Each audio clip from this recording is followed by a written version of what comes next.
गडचिरोली हे नाव घेतलं महाराष्ट्रात किंवा देशात, कहाँ के हैं आप, गडचिरोली, अरे वो नक्सल. म्हणजे गडचिरोली हे महाराष्ट्रात, पुण्यात सुद्धा आमचे अनेक मित्र आहेत, गडचिरोलीहून आला तू. आधी तर काही लोकांची टळकती, ह्या गडचिरोलीला म्हणजे नेमकं काय. एवढा नक्षलांचा प्रभाव, एवढीच माहिती साधारणतः महाराष्ट्राला किंवा जगाला आहे. पण गडचिरोली हा मुळात समृद्ध प्रदेश, म्हणजे केवळ जंगलाचा भाग म्हणून समृद्ध नाही, तर हा गोंडवनाचा भाग आहे. आणि गोंडवना हा 5 प्रदेशांचा एक भाग. आदिवासींचं एक वैशिष्ट्य असं आहे की ते अत्यंत प्रामाणिक आहेत. आत्ताच्या राजकारणाने काही अंशी त्यांना बिघडवलं असेल, तो भाग वेगळा. पण त्यांनी एकदा म्हटलं की हो, जीव जाईल तर तो त्याला सोडत नाही. आणि त्यांनी एकदा हिल्ले म्हटलं, हिल्ले म्हणजे नाही, तर तो तुम्ही त्याचा जीव घ्याल तर तुम्हाला हो म्हणणार नाही. या दुर्गम जिल्ह्याला सुगम करण्याचं काम खऱ्या अर्थाने नक्षल्यांनी केलं. त्यांच्याशी फाईटच नसती तर सरकार तो रस्ता बांधलाच नाही. धर्मराव बाबा आत्रामांनी दारूबंदी आणली, आदिवासी जिल्हा नक्षल प्रभावित म्हणून आणि इकडे गांधी जिल्हा म्हणून वर्ध्यात असे 2 ठिकाणी दारूबंदी. त्यामुळे जिल्ह्यात दारूबंदी झाली. दारूबंदी झाल्याबरोबर काय झालं की जिल्ह्याला सांस्कृतिक विषयाची जी ओढ असते, सांस्कृतिक विषयाचा जो पर्यटनाचा विकास जो आहे तो थांबला. पर्यटन आणि उद्योग या 2 गोष्टींना दारू जर नसेल तर त्याचा मोठा फटका बसतो. एखाद्या आदिवासीला मारलं नक्षल्यांनी, त्याचा साधा निषेधसुद्धा आदिवासी आमदारांनी, राज्यमंत्र्यांनी, कोणी असो, इव्हन म्हणजे पुण्या मुंबईतले नागपुरातले मंत्री जे आहेत त्यांनी केला, फडणवीसांनी केला. कारण फडणवीसांना गडचिरोलीत नाही यावं लागत. पण धर्मराव आत्रामांनी कधीच निषेध नाही केला, जेव्हा की त्यांचं अपहरण नक्षल्यांनी केलं होतं एकेकाळी. गडचिरोलीचं दुखणं एक असं आहे की गडचिरोलीमध्ये आदिवासी, अविकसित हे सगळी दूषणं लागली आहेत. या दूषणांचा फायदा स्वयंसेवी संस्था घेतात. जगावं कसं हे शिकवणारं जे विद्यापीठ आहे त्याला मी गोटूल म्हणतो. गोटूल ही व्यवस्था आहे, आदिवासींच्या संपूर्ण जीवनरचनेची व्यवस्था गोटूल आहे.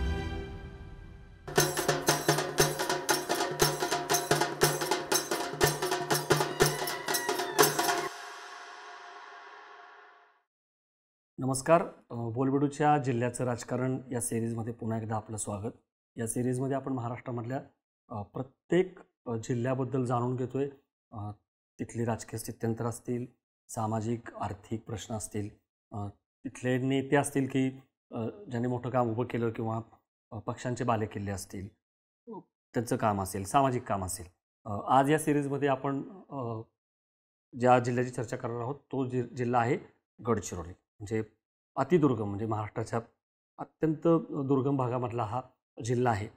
गडचिरोलीबद्दल आपल्याला थोडीफार माहिती असते, जुजबी माहिती असते. हे माहिती असतं की तो अतिदुर्गम आहे, उद्योगविरहित आहे, तिथं खूप मोठं जंगल आहे, आदिवासी आहे आणि नक्षलवाद तिथं खूप आहे. त्याच्यानंतर शहरी भागामध्ये विशेषतः गडचिरोलीकडं कसं बघितलं जातं तर एखाद्या पोलीस अधिकारी किंवा सरकारी अधिकाऱ्याची बदली, थांब तुला गडचिरोलीमध्ये तुझी ट्रान्सफर करू वगैरे, म्हणजे काहीतरी गडचिरोली हे एक शिक्षा ज्याला दिली जाते त्यांनी तिथं काम करायचं अशी पण एक प्रतिमा आहे. ती प्रतिमा किंवा हे नरेटिव्ह असंच आहे का बदललं आहे, असे अनेक प्रश्न आहेत. पेसा कायदा आला, त्याच्यानंतर काय बदल झाला आहे, वन हक्क संरक्षण कायदा, हे सगळं आपल्याला जाणून घ्यायचं आहे. आणि त्यासाठी खास गेस्ट आहेत आपल्यासोबत हेमंत डोरलेकर सर, ज्येष्ठ पत्रकार. सर स्वागत आहे तुमचं.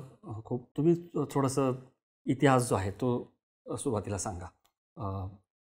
गोंडवन आहे किंवा हा सगळा जो प्रदेश आहे तिथं राजघराणं पण होतं, ब्रिटिश आले आणि जवळपास गडचिरोली हा जिल्हा तयार व्हायला 82-84 साधारणचा साल उजाडला, बरोबर.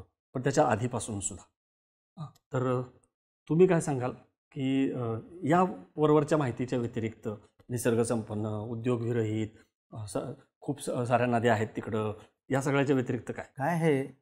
गडचिरोली हे नाव घेतलं महाराष्ट्रात किंवा देशात. मी आता मध्ये दिल्ली, उत्तर प्रदेश, झारखंड जाऊन आलो. कहाँ के हैं आप?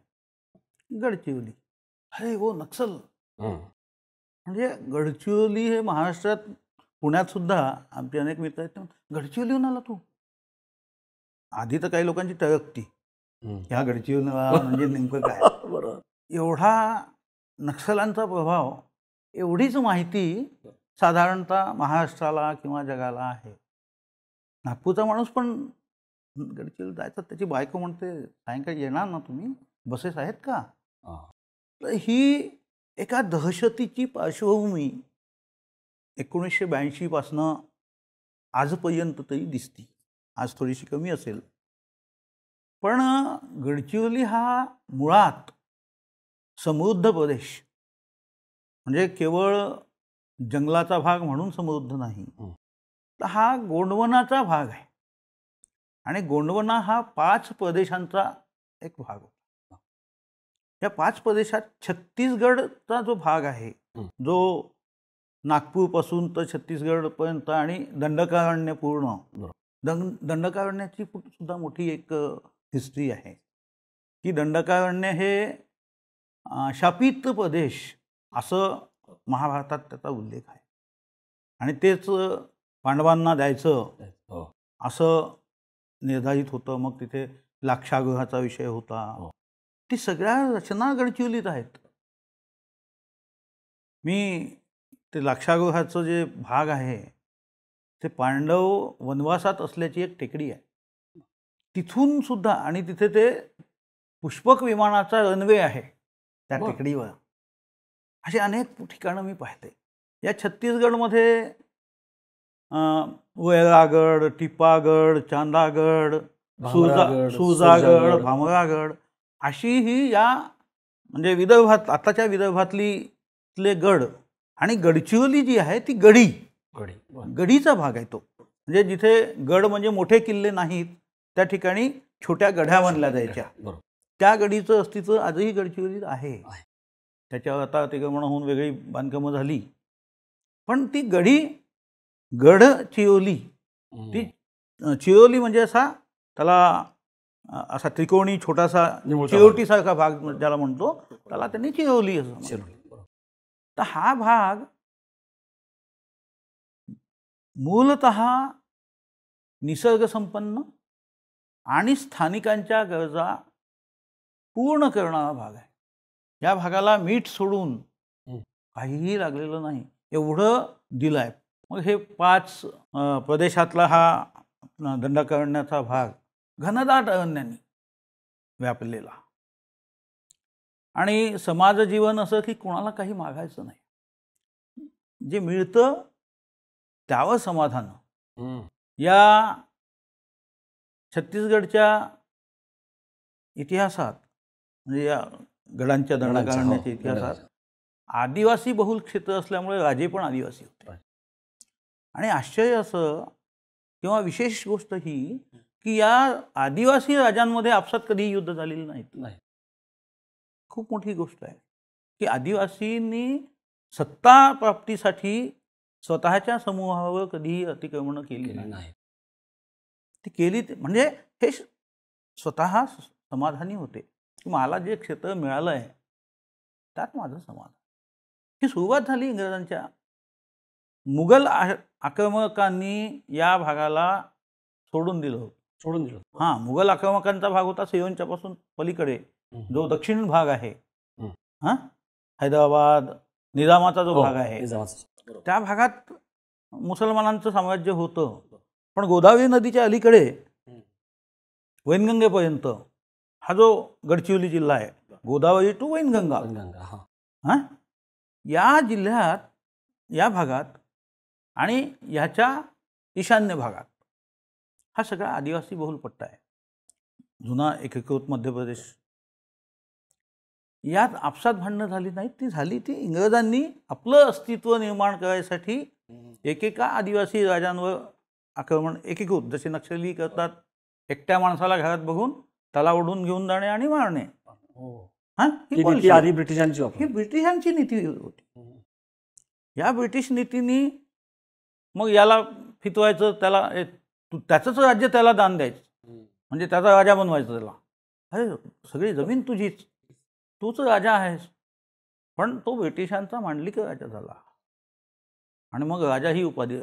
गोंडराजांनी स्वतःला कधी राजे असं म्हणून घेतलं नाही. ते प्रजेचे सेवकच होते, समाधानी होते आणि शांतिपूर्ण राज्य, ज्याला खरंच रामराज्य असं म्हणतो, अशी स्थिती होती. त्याचं कारण असं की डिमांड नाही, नो पब्लिक डिमांड. त्याला संध्याकाळचं जे मिळालं ते मिळालं. इतका समाधानी असलेला हा गोंड समूह, आदिवासी समूह, त्याची स्वतःची एक संस्कृती आहे, त्याच्या स्वतःच्या शाळा आहेत. गोटूल ही त्याची शाळा आहे. आपण त्याच्यावरती बोलणार आहोत. गोटूल.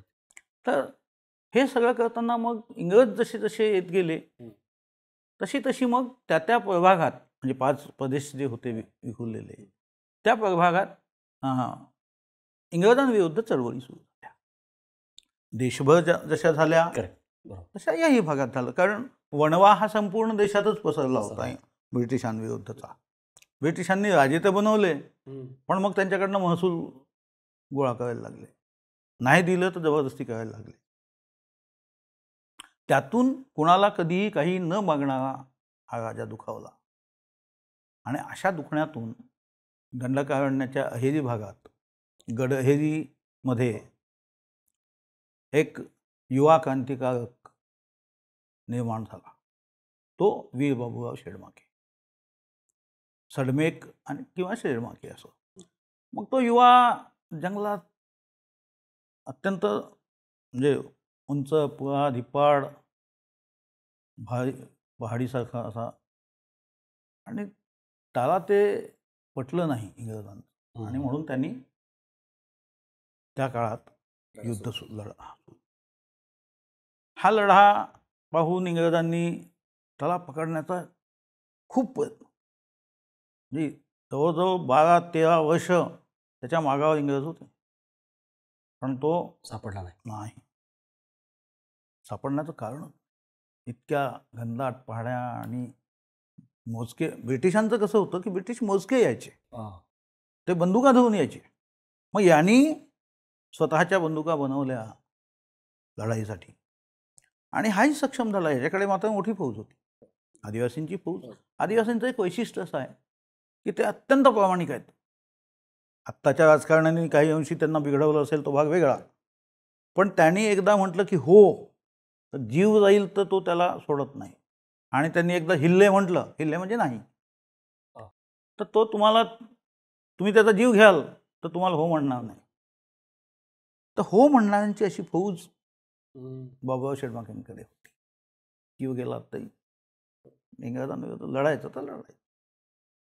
आणि शेवटी इंग्रजांना लक्षात एक गोष्ट आली की अहेरीच्या आत्राम घराण्यामध्ये बाबूरावची बहीण आहे दिली.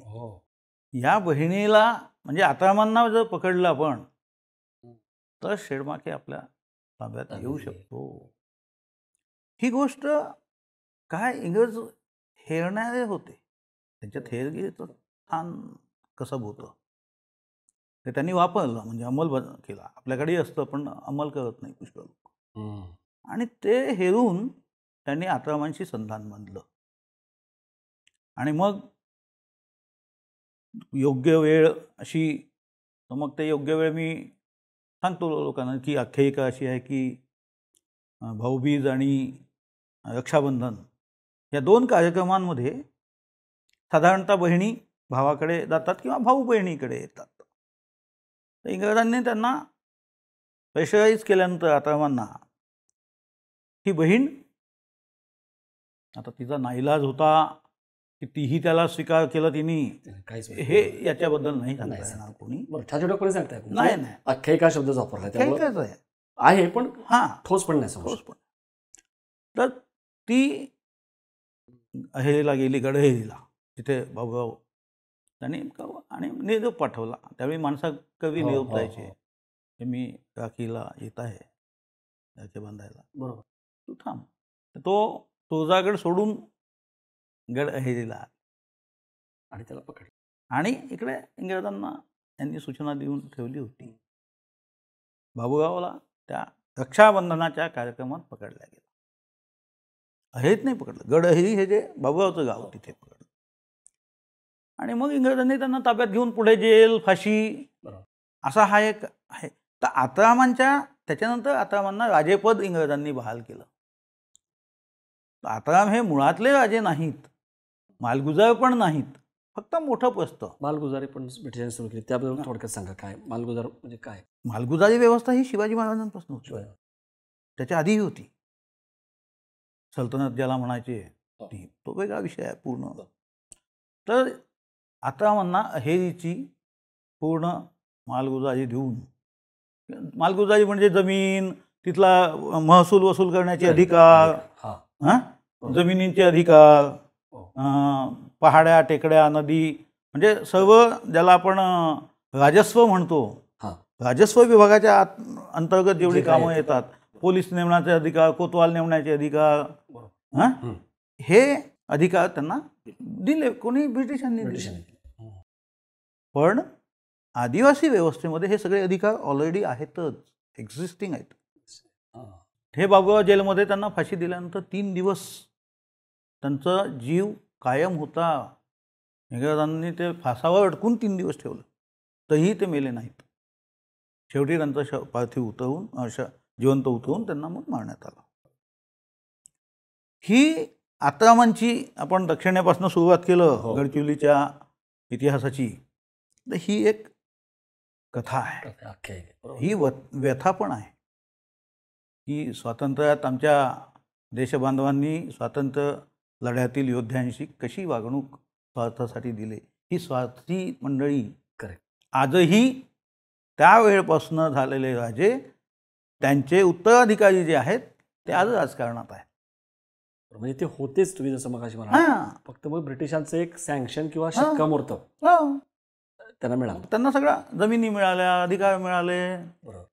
मग स्वातंत्र्यानंतर सेलिंग ॲक्ट लागू झाला, त्यात त्यांच्या जमिनी मोठ्या प्रमाणावर गेल्या किंवा धूर्त असल्यामुळे ह्यांनी अनेक नौकर चाकर जे आहेत, कोतवाल त्यांचेच, पटवारी त्यांचेच, त्यामुळं त्या काळात त्यांनी त्या सगळ्या जमिनी सेलिंग ॲक्टच्या आधी वाटून वेगवेगळ्या नावांनी करून ठेवून दिल्या. पोटातल्या मुलाच्या नावाने सुद्धा जमिनी करून टाकल्या होत्या. आणि त्याच जमिनी आजही भोगत आहेत. अनेकांना माहितीच नाही की ही जमीन मूळ कोणाची आहे. तेवढंच माहिती आहे त्यांना, आत्रामांची जमीन आहे, याची असेल नाही तर त्या आत्रामांची. ही या आत्रामांच्याची इतिहास आहे. स्वातंत्र्य लढ्यानंतर या जिल्ह्याचं म्हणजे एकच जिल्हा होता, चंद्रपूर आणि गडचिरोली. 1982 साली हा जिल्हा वेगळा झाला.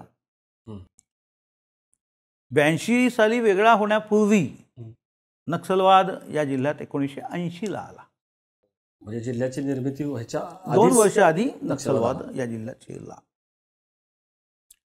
आणि राजकीय भूमिकेत त्यावेळी नरेश बाबू पुगलिया चंद्रपूरचे आणि हंसराज अहिर हे 2 खासदार या जिल्ह्याचे होते. 1980ला नक्षलवाद आला. नक्षलवाद आला म्हणजे काही अण्णा हे आंध्र प्रदेश सरकारने त्यांचा खूप मारा केला, धावाधाव पळायला लावलं. त्यावेळी सुरक्षित जागा कोणती, ठिकाण कोणतं, म्हणून त्यांनी गडचिरोली जिल्ह्याची निवड केली. आणि निवड करण्याचं कारण नैसर्गिक कारण असं आहे की पाहिजे तिथे पाणी आहे, लपायसाठी एकदम चांगली जागा आहे, पहाड्या आहेत, टेकड्या आहेत, दुर्गम आहे, आणि मागास असून वनव्याप्त आहे. मग त्यांनी पाय ठेवताना कोणीही असो, नक्षलवाद ही तोपर्यंत गडचिरोली जिल्हा समृद्धच होता, आजही आहे, वनांनी व्याप्त आणि समृद्ध. पण 1980ला नक्षलवादी आले आणि येताना त्यांनी काहीतरी आणायला पाहिजे ना. कारण तुम्हाला जर मला तुमच्या कार्यालयात बसायचं असेल, राहायचं असेल, तर तुमचा विश्वास असल्याशिवाय आम्ही नाही येऊ शकत. म्हणून त्यांनी काय केलं की एक अभ्यास केला की इथे काय आहे. तर त्यावेळी वन या विषयावरून वनाधिकारी हे सम्राट असल्यासारखे वागायचे. आणि मग त्यांनी हेरलं की इथे लोकांनी जंगलातनं एक फाटा तोडून आणला की तो RFO फॉरेस्टर कोणीतरी अडवायचा, घरावरचे अख्खे फाटे काढून घेऊन जायचे. ही वनाधिकाऱ्यांची दहशत. आणि ती दहशत यांनी नक्षलवाद्यांनी कॅश केली. त्याच्या विरुद्ध की बघा तुमचं शोषण होत आहे, जंगल तुमचं राखलं तुम्ही, वाढवलं तुम्ही, मालक तुम्ही, आणि हे वनाचे अधिकारी. आणि मग नक्षल्यांनी वन अधिकाऱ्यांना टार्गेट करणं. परिणामी दुर्गम भागात त्यांना कोणीतरी नेता हवा होता ना. त्या काळात त्यांना नेता कोणीच नाही, कारण ते सुखी होते, संपन्न होते. गावातली जी व्यवस्था होती ती व्यवस्था त्यांना सफिशियंट होती. पण प्रशासनाविरुद्ध लढाई करण्यासाठी ते सक्षम नव्हते, किंवा तशी मानसिकता त्यांच्यात लढाईची निर्माण झाली नव्हती. ती नक्षल्यांनी त्यांच्यात निर्माण केली. आणि मग आदिवासींना वन विभागाच्या अधिकाऱ्यांवर, कारण पोलिसांवर पहिले पोलीस टार्गेट नव्हते नक्षल्यांचे. 1990 पर्यंत साधारणतः 7-8 वर्ष पोलीस टार्गेटच नव्हते. 80ला आला, बसायला 2-4 वर्ष लागले. लोकांमध्ये विश्वास करून मग आपल्यासाठी सैनिक गोळा करणे, पॉलिसी सांगणे, या सगळ्यांमध्ये त्यांची बस्तानात गेली. आणि बस्तानात जाताना त्यावेळी कारवाया आंध्र प्रदेशातच व्हायच्या. आणि तिकडे कारवाई केली, घटना तिकडे घडवली की इकडे येऊन सुरक्षित आहे, सिक्युरिटी झोन असं त्यावेळी आश्रयस्थान. मग आता इकडे कामं सुरू केल्यावर वन अधिकाऱ्यांच्या विरोधात जेव्हा हल्ले वाढले तेव्हा वन अधिकाऱ्यांनी काय केलं की पोलिसला बोलावलं. आणि मग त्यांच्या बंदोबस्तासाठी पोलिसांचा प्रवेश.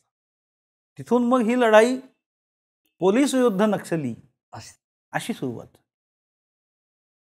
आता या लढाईचं स्वरूप असं आहे की खरंच ही लढाई केवळ पोलीस विरुद्ध नक्षल आहे का? त्याला सामाजिक आयाम आहेत का? त्याला आर्थिक आयाम आहेत का? तर आमचे आर पाटील म्हणायचे की हे सामाजिक आर्थिक समस्या आहे. पण मी त्यावेळी त्यांना म्हणायचो की केवळ तेवढी आर्थिक आणि सामाजिक नाही, ही राजकीय समस्या पण आहे. नाही म्हणून राजकीय नाही, प्रशासनिक. केवळ प्रशासन याच्याकडे पाहू शकत नाही. त्यासाठी विश्वास नावाची गोष्ट जी तुम्ही तिथल्या आदिवासींना देऊ शकत नाही. त्याच्या घरासाठी फाटा, लाकडं, हा तो जंगलातून त्याचा अधिकार असलेल्या जंगलातनं वनाधिकार यायचा होता त्याच्या आधी. पण तो आणतो ते त्यांनी रक्षण केलेलं ओलं आणत नाही, तो वाळलेलं आणतो, तो त्याचा अधिकार आहे. हे अधिकार वन विभागाचे अधिकारी आजही मुजोर आहेत. वनाधिकार कायदा आला त्याच्यानंतरही अंमलबजावणीसाठी यांचा कायम विरोध होता. तर हे अशा पद्धतीने नक्षल आले. मग त्यांचे दलम सुरू झाले. व्यवस्था जशी जशी लढाई वाढत गेली तशी तशी त्यांनी आपले दलम वाढवत गेले. आणि अन्याय हा होतच होता. अन्याय होत असल्यामुळे त्यांना समर्थन मिळालं. त्यावेळी ती क्रांती जी आहे, लोकांना असं वाटायला लागलं की नाही, आमच्या बाजूने बोलणारा कोणतरी समाज आहे, समूह आहे, आणि त्यांनी आम्हाला ताकद दिली. मग खाऊ पिऊ घालणं आमची परंपरा तर आहेच, आलेल्या माणसाला जेव घालणं, त्याला पाणी देणं. मग त्यांनी आपली संख्या वाढवायसाठी हळूहळू महिलांकडे वळले. घरी आले म्हणजे घरचा एक माणूस हा नक्षल झाला की त्याचं कुटुंब आपसूक त्या मानसिकतेचं होतं, कारण वावर वाढतो. मग तिथले छोटी छोटी मुलं आहेत, ह्या मुलांना पाहत असतात ते. 2 वर्षाचा मुलगा बंदूक पाहतो, 4 वर्षाचा मुलगा बंदूक हाताळतो, खेळतो. त्याला संधी मिळाली. आम्हाला जसं आजच्या मुलांना मोबाईल मिळाला पाळण्यात, तसं त्यांना ते मिळाली. आणि मग त्यांच्या समवेत चल जंगलात, हा त्यांच्यासोबत जंगलात गेला, तिथेच वाढला. आणि मग तो कधी नक्षली झाला हे त्याला कळलं नाही. हा त्याच्या अज्ञानातून किंवा वावरातून झालेला. गडचिरोली जिल्ह्यात मोठ्या प्रमाणात जे नक्षली झाले, हे नक्षलवाद समजला, त्याची फिलॉसॉफी शिकले असं नाही. बरोबर. त्यातनं झाले, अभ्यास करून अभियंता झाला आणि मग त्यांनी नक्षलात माओवाद अभ्यासला बरोबर. आणि नंतर तो ही सगळी मंडळी जी झाली ही दक्षिणेत झाली, महाराष्ट्रात नाही. महाराष्ट्रात तर हे आले नक्षल, पोळीला उचलून घेऊन गेले, 2 वर्ष ठेवल्यानंतर ती मुलगी, आता तुला जायला काहीच चान्स नाही, तिच्या हातात एक तमंचा दिला, तिला एखाद्या याच्यात कोणाला तरी मारायला लावलं. आता एकदा तुझ्या हाताने हत्या झाली, तू गेली तर मग तुला फाशी होणार. अशी वेगळी भीती दाखवून नक्षली झाले. खरं म्हणजे नक्षलवादाचा प्रवाह असा आहे, क्रांतीच्या वाटेनी किंवा एखादा मुद्दा उचलून धरला, तो वनाचा एक सुरुवातीचा मुद्दा सोडला तर कुठलाही असा मुद्दा सामाजिक असा उचलून धरलेला नक्षली गडचिरोलीत नाही. मी जवळजवळ 450 नक्षल्यांच्या भेटी घेतलेला माणूस तुमच्यासमोर बसलो आहे. मी अनेकांना विचारलं, हे म्हणजे अगदी मोठ्या नेत्यांपर्यंत मी प्रवक्त्यांपर्यंत बसलो आणि त्यांना अल्टिमेट काय आहे, तुम्ही माओचं राज्य आणू असं म्हणता, आज ते रशियात टिकलं नाही, चीनमध्ये टिकलं नाही. चीननी कुटीरोद्योग आणून लोकांची डोकी त्या उद्योगाने भरली. तिथला सगळाच इझम जो आहे हा कुटीरोद्योग इझम आहे. तुम्ही काय करणार? तुम्ही भारतात काय आणता? तुमच्याजवळ अल्टिमेट काय आहे? मी त्यांना आवाहन केलं की तुमचं प्रभाव आहे इथे, मी तुम्हाला 4 पंचायत समित्या देतो, त्या पंचायत समितीमध्ये तुम्ही तुमच्या रचनेची माणसं आणा. सगळे नक्षलमध्ये असलेली माणसं तुम्ही मेंबर करा, त्यांच्यावर काही कपाळावर लिहिलं नाही तो मतदार आहे, हां लोकशाही मार्गाने तुम्ही म्हटलं याला निवडून द्या की लोक आपोआप निवडून देतील, आणि बसवा त्याला सभापती म्हणून, आणि मग मला बदल दाखवा. 5 वर्ष घ्या, शासनाचे पैसे घ्या. सभापती बसला म्हणजे शासनाच्या पैसे, मग तू तुझी पॉलिसी इम्प्लिमेंट करून यालो. शेवटी स्थानिकांचा विकास, त्यांच्यावर अन्याय होऊ नये, भ्रष्टाचार होऊ नये, हीच जर आमची मनशा असेल तर तुम्ही घ्या हातात. नाही म्हणे आम्ही या लोकशाहीच्या मार्गाने, तुमच्या लोकशाहीच्या मार्गाने जाणार नाही. आणि मग बंदुका घेऊन कोणाला मारणार? तुम्ही काय करणार? त्या बंदुका विकास करणार का? मी तर काही न भिणारा माणूस नाही, तुम्हाला ते मान्य करायचे. मैत्री पण तशीच होती. बरोबर. तर ते काही ॲक्सेप्ट शेवटपर्यंत त्यांनी केलं नाही. आणि मग हळूहळू या विकासाच्या मार्गाने हे काही जात नाहीत असं लक्षात आलं जनतेच्या, जे जायला लागले. मग दरम्यानच्या काळात शिक्षण वाढलं, संचार व्यवस्था वाढल्या, रस्ते वाढले. कारण पोलिसांशी जेव्हा फाईट सुरू झाली त्यावेळी पोलिसांना जायसाठी रस्ता लागायचा. मग शासनाने बाकायदा नक्षलग्रस्त जिल्हा घोषित केल्यानंतर LWEच्या व्यवस्था आल्या, शासनाचंही लक्ष गेलं, आणि पोलीस विरुद्ध नक्षल ही फाईट करताना सगळ्या व्यवस्था कशा जातील, मग शिक्षणाच्या व्यवस्था गेल्या, आरोग्याच्या व्यवस्था वाढल्या. कारण विकास हा नैसर्गिक आहे. नैसर्गिक तुम्ही काहीच केलं नाही तर राजकारणी सुद्धा बाहेर जातात. त्याच्यामुळे सरकारची एक सोपी पॉलिसी असते. हां काय बाबा किती निधी आहे? 5,000 कोटी. आपले जिल्हे किती आहेत? 36. हां भागीला 36 टाकून द्या. इतकं सोपं नियोजन होतं राज्यात. तुम्हाला लक्षात असेल की नसेल माहीत नाही, पण मी जेव्हा लक्ष देतो, जिल्हा परिषदेत निधी आला 100 कोटी, तालुके किती आहे बाबा? 12, मेंबर किती? 52. हां चला 12 तालुक्यात 52 मेंबरला ते म्हणतात तिथे देऊन टाका. हे नियोजन आहे. पण त्यातनं काय झालं? कामं झाली कुठे कुठे. आरोग्य केंद्र झाली, शाळांची अवस्था थोडीशी चांगली झाली, नक्षल प्रभावित म्हणून अधिक निधी मिळत गेला, आणि सगळ्यात महत्त्वाचं नक्षल्यांशी फाईट करण्यासाठी जी दळणवळणाची साधनं अपेक्षित होती ती साधनं नसल्यामुळे दुर्गम होता. या दुर्गम जिल्ह्याला सुगम करण्याचं काम खऱ्या अर्थाने नक्षल्यांनी केलं. त्यांच्याशी फाईटच नसती तर सरकार तो रस्ता बांधलाच नसता. हेलिकॉप्टर आले नसते, पोलीस एवढी वाढली नसती. पण नक्षल्यांनी स्वतःच्या अस्तित्वासाठी मग जे सुरुवातीच्या काळात आश्रयासाठी आलेले नक्सली, त्यांनी इथे फळी उभी केली आणि त्या फळीने पोलिसांना मग टार्गेट केलं.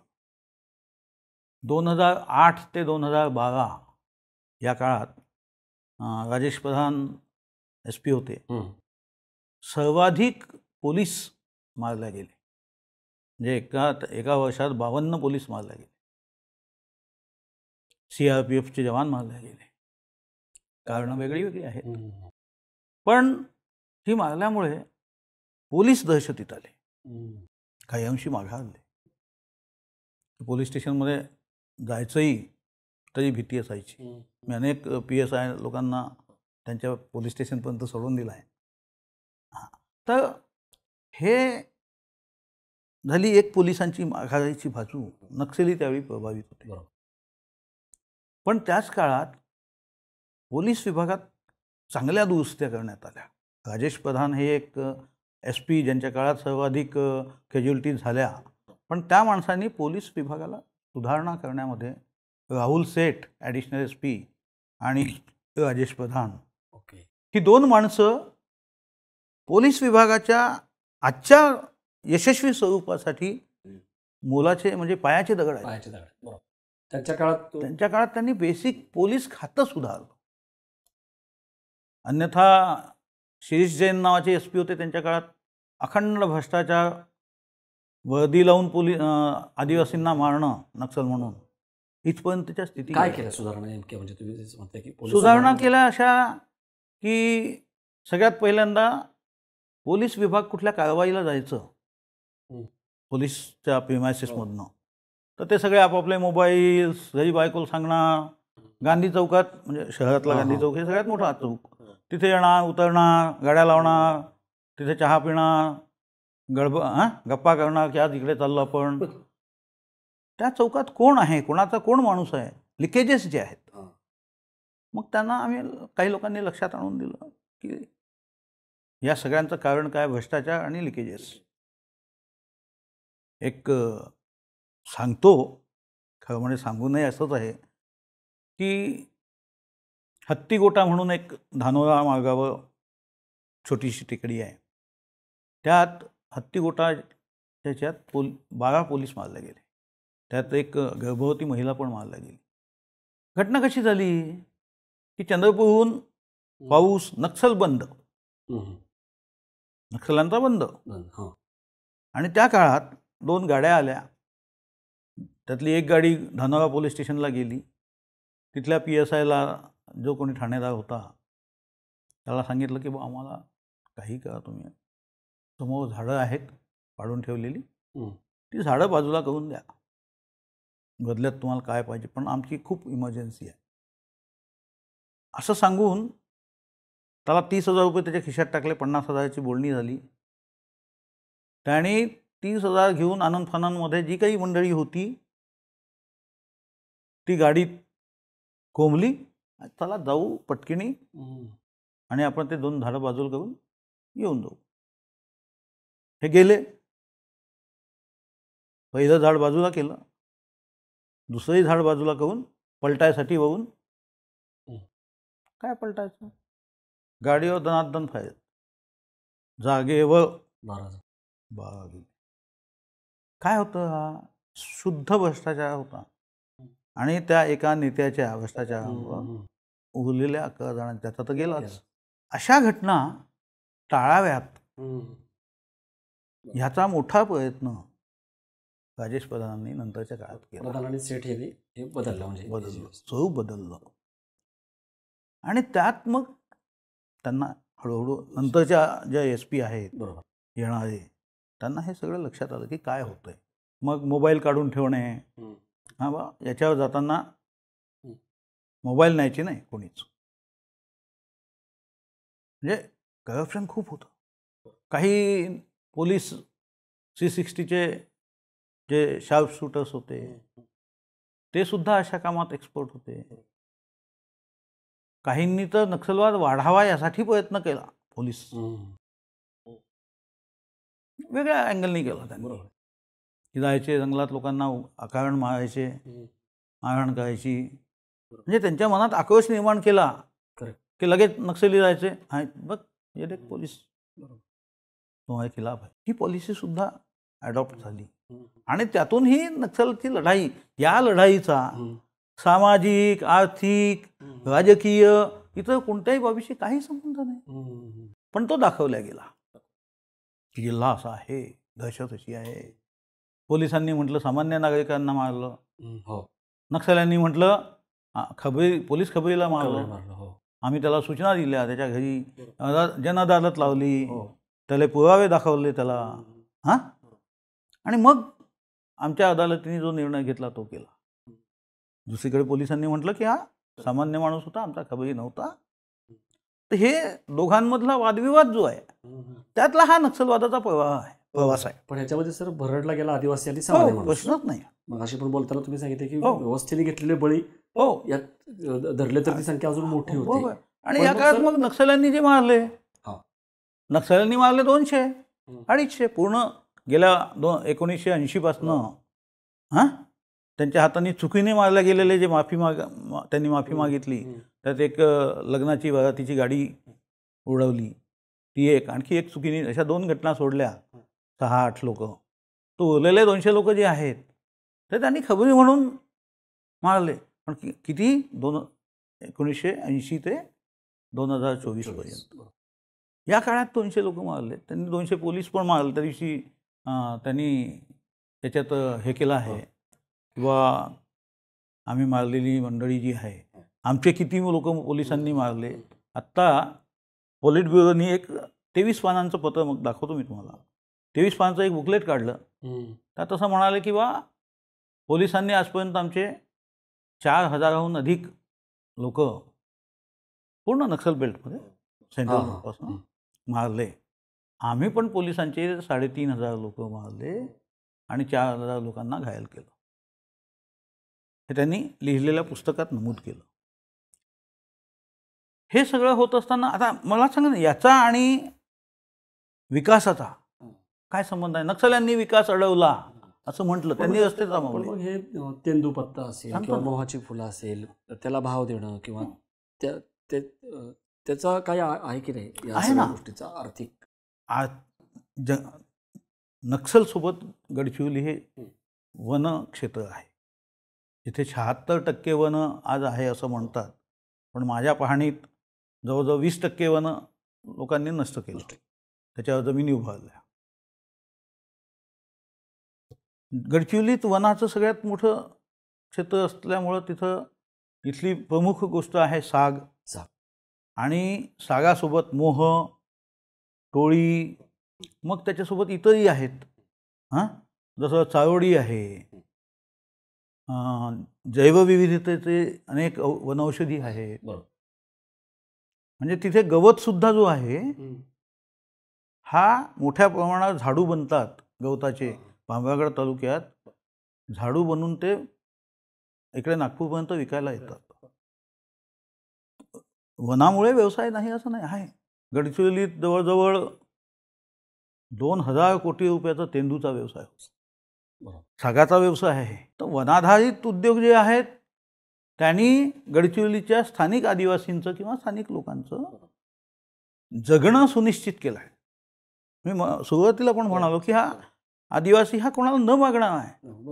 त्याचं म्हणणं एवढंच आहे की आम्हाला छेडू नका, आम्ही तुम्हाला काही सरकारनी योजना आणल्या, खरं म्हणजे योजना आणून न मागता दिलेले पैसे हे तुम्हाला पंगू करतं, भिकारीपणाला लावतं आणि मग ती सवय लावती. योजना आदिवासींनी कधीच मागितल्या नाहीत.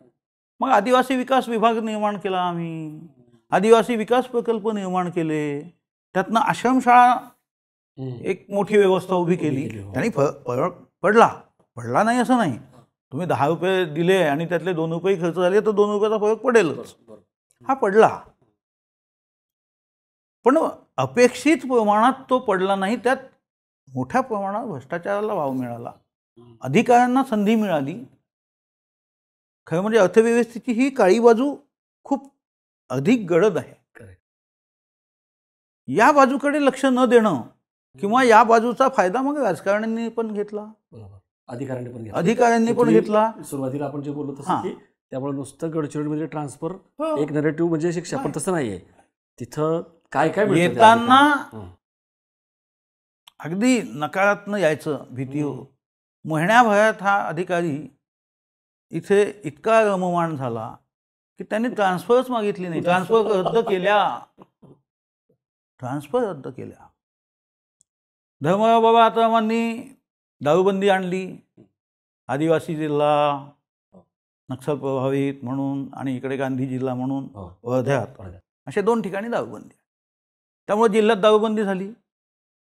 दारूबंदी झाल्याबरोबर काय झालं की जिल्ह्याला सांस्कृतिक विषयाची जी ओढ असते, सांस्कृतिक विषयाचा जो पर्यटनाचा विकास जो आहे तो थांबला.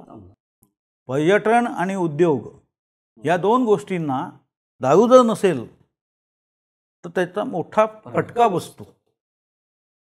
चंद्रपुरात सुधीर मुनगंटीवारांनी काहीशा दबावात आपल्या निवडून येण्याच्या पॉलिसीच्या दबावात दारूबंदी आणली. ही दारूबंदी आणताना त्यांनी पायोमिता गोस्वामी म्हणून सामाजिक कार्यकर्ते आहेत, त्या म्हणाला की तू दारूबंदी नाही आणली तर मी तुझ्या विरुद्ध निवडणूक लढणार दारूबंदीची आणि तू पडणार. हे निश्चित होतं. आणि त्या भीतीने त्यांनी त्यावेळी दारूबंदी आणली. पायोमिता त्याच्या विरुद्ध न लढता वडेट्टीवारांविरुद्ध ब्रह्मपुरीतून लढल्या. दारूबंदी आणल्यानंतर 2014-15 पासून मी चंद्रपुरातच दैनिक भास्करचा वार्ताहर होतो. सगळीचे सगळे उद्योग जे आहेत, उद्योगांचे हेडक्वार्टर्स जे आहेत हे यवतमाळकडे वळाले. घुगुसवरून बाजूला यवतमाळ जिल्हा 10 किलोमीटरवर, चंद्रपूरपासून 20 किलोमीटरवर यवतमाळ जिल्हा. तिकडची दारू दुकानं इकडे यायला लागली. आणि हेडक्वार्टर्स लेबर जो आहे कुठल्याही क्षेत्रातला हा दिवसभर प्रचंड मेहनत करतो आणि रात्री त्याला थकवा, त्या थकव्यावरचं एकमात्र त्याचं एक औषध असतं की दारू. ती त्याला न मिळायला लागल्यामुळे मग बार बंद झाले चंद्रपूरचे. तर व्यापारी कपडे घेणारा जो माणूस गावातून शहरात आला तो बारमध्ये 2 मिनटं बसलाच. ही माणसं यवतमाळला जायला लागली, वणीला जायला लागली. त्याचे दुष्परिणाम चंद्रपुरात मोठ्या प्रमाणात, हॉटेल उद्योग बंद झाले. दारूच नाही तर कोण हॉटेलमध्ये जाईल. हे सगळे दुष्परिणाम लक्षात घेता 5 वर्ष त्यांनी कशी तरी काढले. ती नंतर मग बदलली. आणि नंतर हे स्वतः म्हणू शकत नव्हते की दारूबंदी आहे ती उठवा. मग वडेट्टीवारांची सोबत घेतली. राजकीय पक्ष कसे एकमेकांना मदत करतात याचं आदर्श उदाहरण आहे ते की वडेट्टीवार तुम्ही, तुमचं सरकार आहे, तुम्ही निर्णय घ्या आणि तुम्ही करा, मी विरोध करणार नाही. मग साठलोटाचं राजकारण आणि मग चंद्रपूरची परत दारू सुरू झाली. पण गडचिरोलीची सुरू होणं ती एका वेगळ्या आदिवासी आणि इकडे गांधी ह्या 2 टायटलमध्ये असल्यामुळे ती होणं कठीण आहे. मग दारूबंदी कायम व्हावी यासाठी आमच्याकडे असलेले सामाजिक नेते जे आहेत, म्हणजे विशेष करून अभय बंग यांचा मोठा विरोध असतो. आता ते देशदरबारी खूप मोठी माणसं आहेत, तर त्यांचा विरोध पत्करणं हे एक लिंक मधलं की त्यामुळं ती थांबली आहे. आपण नक्षलवर बोलत होतो की दारूबंदीचा काय परिणाम झाला. हा नक्षलशी जोडलेला पण प्रश्न आहे. नक्षलवाद्यांनी पण दारूबंदीचं समर्थन केलं. बरोबर. ही लढाई अशी नक्षल आणि पोलीस, हळूहळू नक्षल आणि पोलीस, नक्षल आणि आपण त्याच्याबद्दल बोलूच आहेत नक्षलवाद हे. पण तुम्ही जशी स्थित्यंतर सांगताय म्हणजे ब्रिटिश, मग राजघराणं, मग त्याच्यानंतर त्यानेच तिथं कसा शिरकाव केला, मग वनाधिकारी वगैरे येते. पण दरम्यानच्या काळामध्ये मग तुम्ही हेही सांगा, आता अत्राम तेवढं एकच घराणं तिकडं नाही. राजकारणात जसं मी सांगितलं की नक्षल अशी नक्षलची लढाई सुरू राहिली. त्या लढाईवर प्रचंड सगळ्या बाजूनी खर्च झाले. ती भविष्यात नियंत्रणात आली. 2015 ते 2024 या काळात पूर्णतः पोलीस प्रशासन आणि सरकार पण, म्हणजे केंद्र सरकारांनी नक्षल विरोधात देशभर मोठी भूमिका घेतली. आणि त्याचे परिणाम असे झाले की छत्तीसगड, ओरिसा, वेस्ट बेंगॉल, महाराष्ट्राची बॉर्डर गडचिरोली इथपर्यंत त्याच्या प्रचंड समन्वयातून काम झालं आणि परिणामी मोठमोठे नेते, किशनजीसारखा नेता मारला गेला. हां, सह्याद्रीपासून ती सुरू झालेली हळूहळू नक्षल्यांचे मृत्यू पोलिसांकडून चकमकीतले म्हणा, चकमकीतच झालेली मृत्यू. दुसरीकडे नक्षलवादाची पार्श्वभूमी जी क्रांतीची भाषा होती त्यात ते अपयशी ठरले की नेमकं समाजाला जे दिशा द्यायला पाहिजे, विकासाकडे वाटचाल करणारा समाज त्याची विकासाची वाटचाल हे करू शकले नाही. याला जोडूनच की आर पाटील असतील किंवा आता एकनाथ शिंदे यांनी त्याच्यामुळं नक्षली एकीकडे विकासाच्या मार्गावर नेण्यास सपशेल अपयशी ठरले. त्यांनी जे सांगितलं ते फक्त अन्यायाच्या विरोधात तुम्ही उभे व्हा आणि गोळी घालणं हाच एक पर्याय आहे हे सांगण्यापलीकडे काही करू शकले नाही. दुसरीकडे सरकारने नक्षल्यांच्या विरोधात मोहिमा उघडताना जनतेचा विश्वास साधण्याचा प्रयत्न केला. पोलिसांनी त्यासाठी विभिन्न कार्यक्रम हाती घेतले. पोलिसांनी प्रशासनाचं 80% काम गडचिरोली जिल्ह्यात ज्या ठिकाणी प्रशासन पोहोचतच नाही अशा ठिकाणी प्रशासकीय सेवा त्या सेवकांच्याच मार्फत पण लीडिंग पोलिसांनी केलं. जनतेचा विश्वास जिंकण्यासाठी ज्या ज्या गोष्टी कराव्या लागतात, साहित्य देणं, सहली काढणं, विद्यार्थ्यांना उर्वरित महाराष्ट्र दाखवणं, खूप मोठं काम आदिवासी विकास विभागाच्या मार्फत पोलिसांकडून करून घेण्यात आलं. की शेतकरी असतील त्यांना उत्तम शेत्या ज्या राज्यातल्या आहेत त्याच्यासाठी सहली काढल्या. विद्यार्थ्यांसाठी शहरं कशी आहेत, शिक्षणाची दालनं त्यांच्यासाठी कशी खुली होऊ शकतील ह्याची प्रशिक्षणं दिले. महिलांना शिवणकलेपासनं तर ते स्टार प्रशिक्षण केंद्र आहे बँक ऑफ इंडियाचं, त्याच्यामार्फत प्रशिक्षण याला लीडिंग पोलिसांनी केली. अधिकाऱ्यांचं म्हणणं फार चांगलं होतं. एका कृषी अधिकाऱ्याशी मी बोललो, ते सर म्हणे आम्हाला काहीच अडचण नाही, योजना आम्हाला कोणाला तरी देणे आहे.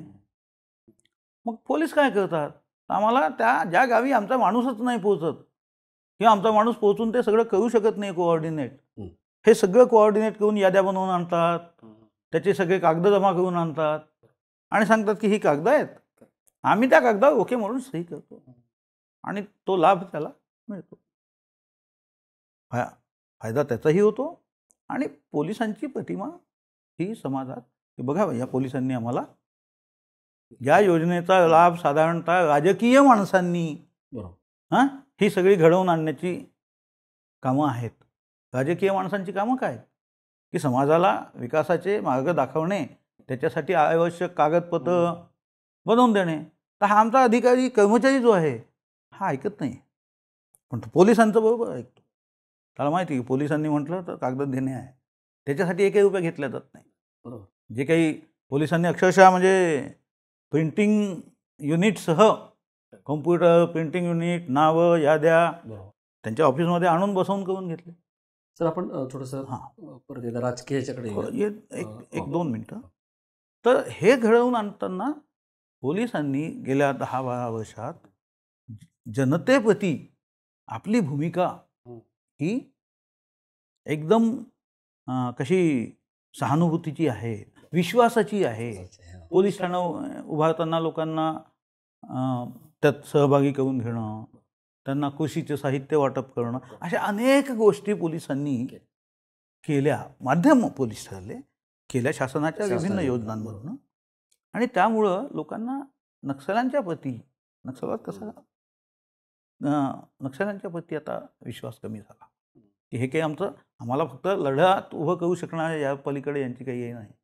त्याच्यामुळं यांच्याकडे जाणं हे काही आता उचित राहिलं नाही. इकडे विद्यार्थी मोठमोठ्या ठिकाणाहून पाहून आले, अरे आमच्या शाळेत तर काहीच नाही, मग ते डिमांड करायला लागले. या सगळ्यांचा परिणाम हा गडचिरोलीतील नागरिकांचा नक्षल्यांप्रतीचा जो ओढा होता तो कमी होण्यात आणि भरती जी होती आता भरती होत नाहीत. आश्रमशाळा ह्या सुरुवातीला टार्गेट होत्या, आश्रमशाळेतनं विद्यार्थी घेऊन जायचे.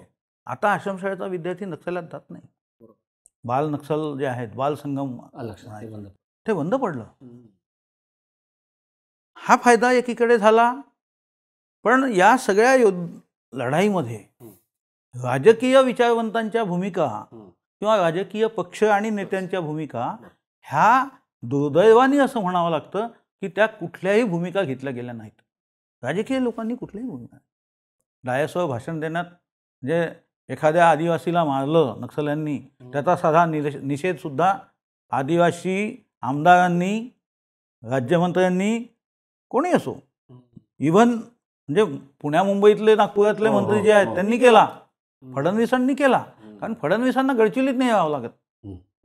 पण धर्मराव आत्रामांनी कधीच निषेध नाही केला, जेव्हा की त्यांचं अपहरण नक्षल्यांनी केलं होतं एकेकाळी. गडचिरोलीतल्या स्थानिक राजकारण्यांनी नक्षलवाद्यांचा कधीही विरोध केला नाही. राजकारण हे राजकारण गडचिरोलीतलं असं आहे की मग गडचिरोलीच्या राजकारणाची दिशा जी आहे ती आत्राम घराण्यापासूनच सुरू होती. एक घराणं आत्रामांचं, दुसरं पोळेट्टीवारांचं. अरविंद सावकार पोळेट्टीवार आहेत, त्यांचे वडील नामदेव सावकार पोळेट्टीवार हे चंद्रपूर जिल्हा बँकेचे त्यावेळी संचालक होते. विभाजनानंतर गडचिरोली जिल्हा मध्यवर्ती बँक वेगळी झाली आणि ती नामदेव सावकार पोळेट्टीवारांच्या हातात आली. त्यावेळी ते आमदार पण होते. हे एक राजकारण आहे मोठं पोळेट्टीवारांचं, जी बँक आजही त्यांच्या हातात आहे. त्यांचा मुलगा म्हणजे नामदेव सावकारांचा नातू पंचित पोळेट्टीवार हे बँकेचे अध्यक्ष आहेत. इकडे गडचिरोलीत विधानसभा 3, त्यात अहेरी हे राजकारणाचं केंद्र. गडचिरोली तसं राजकारणाचं केंद्र गडचिरोली जिल्ह्याच्या हे ठरलं नाही. गडचिरोली जिल्ह्याच्या राजकारणाचं केंद्र हे अहेरीच राहिलं, अजूनही अहेरी आहे. गडचिरोलीतून फक्त खासदार निवडून येतात, निवडणुकीच्या राजकारणापुरतं गडचिरोली, पण राजकारणाचं खरं केंद्र जे आहे ते अहेरीच आहे. वडसा आरमोरी हे तर उपेक्षितच आहे. आणि या पद्धतीने आत्रामांच्या राजकारणातूनच जे जे गट उभे झाले ते धर्मराव आत्रामांच्या आधी त्यांचे भाऊ सत्यवान महाराज आत्राम हेही आमदार राहिले, खासदार म्हणून पडले. त्यांच्या जागी त्यांच्या आधी त्यांच्या वडील विश्वेश्वरराव महाराज ते खासदार राहिले. आणि हे सगळे मग त्या राजे म्हटल्यानंतर एकदम कसं आहे जनतेच्या मनात, आता राजा म्हटलं की राजा झाला. नंतरच्या पिढ्यांना काही कळलं नाही यांनी हे काही केलं, हे फक्त इतिहासाच्या पानात आहे. त्याच्यामुळे ते राजे म्हणून मान्यता पावले हळूहळू. त्यातही मूळ राजे जे होते, म्हणजे मूळ म्हणजे धर्मरावचे वडील विश्वेश्वरराव हा स्वभावाने सज्जन माणूस, त्यांच्याही घरात सज्जन माणसं होती. तर त्यांनी लोकाभिमुख कामं केली. विदर्भाचं स्वतंत्र विदर्भाच्या आंदोलनाचं नेतृत्व त्यांनी केलं. त्या काळातलं राजकारण जर आहे तर राजे विश्वेश्वरराव आत्रामांनी अहेरी ते नागपूर विधानसभेवर पायी यात्रा काढली होती. त्यावेळी पायी यात्रा काढणारे ते बहुतेक त्या भागातले पहिले नेते होते. आणि नाग विदर्भ आंदोलन समिती अशी स्थापन करून ती आजही आहे जिवंत. त्यात मग राजकारण झालं. मग हळूहळू हे लोक तिथे मग काँग्रेस आणि भाजपा बरोबर. भाजपा ही नव्हतीच, म्हणजे साधारणतः 1975 जिल्हा निर्मितीच्या काळातही भाजपा फार नव्हती. मग भाजपाला सुरुवातीला लढाईसाठी नेहमीच कोणाला तरी उभं करा. मग त्यांनी अशोक नेते त्या काळी हॉटेल चालवायचे, तो गोड बोलणारा माणूस, आणि मग कोण आदिवासी आहे ना, मग याला नेतृत्व द्या. त्यांना उभं केलं, पडले पहिल्यांदा, पण संधी त्यांना मिळाल्यानंतर ते सतत राजकीय क्षेत्रात कार्यरत राहिले. त्याच्यामुळे दुसऱ्यांदा त्यांना आमदारकी मिळाली.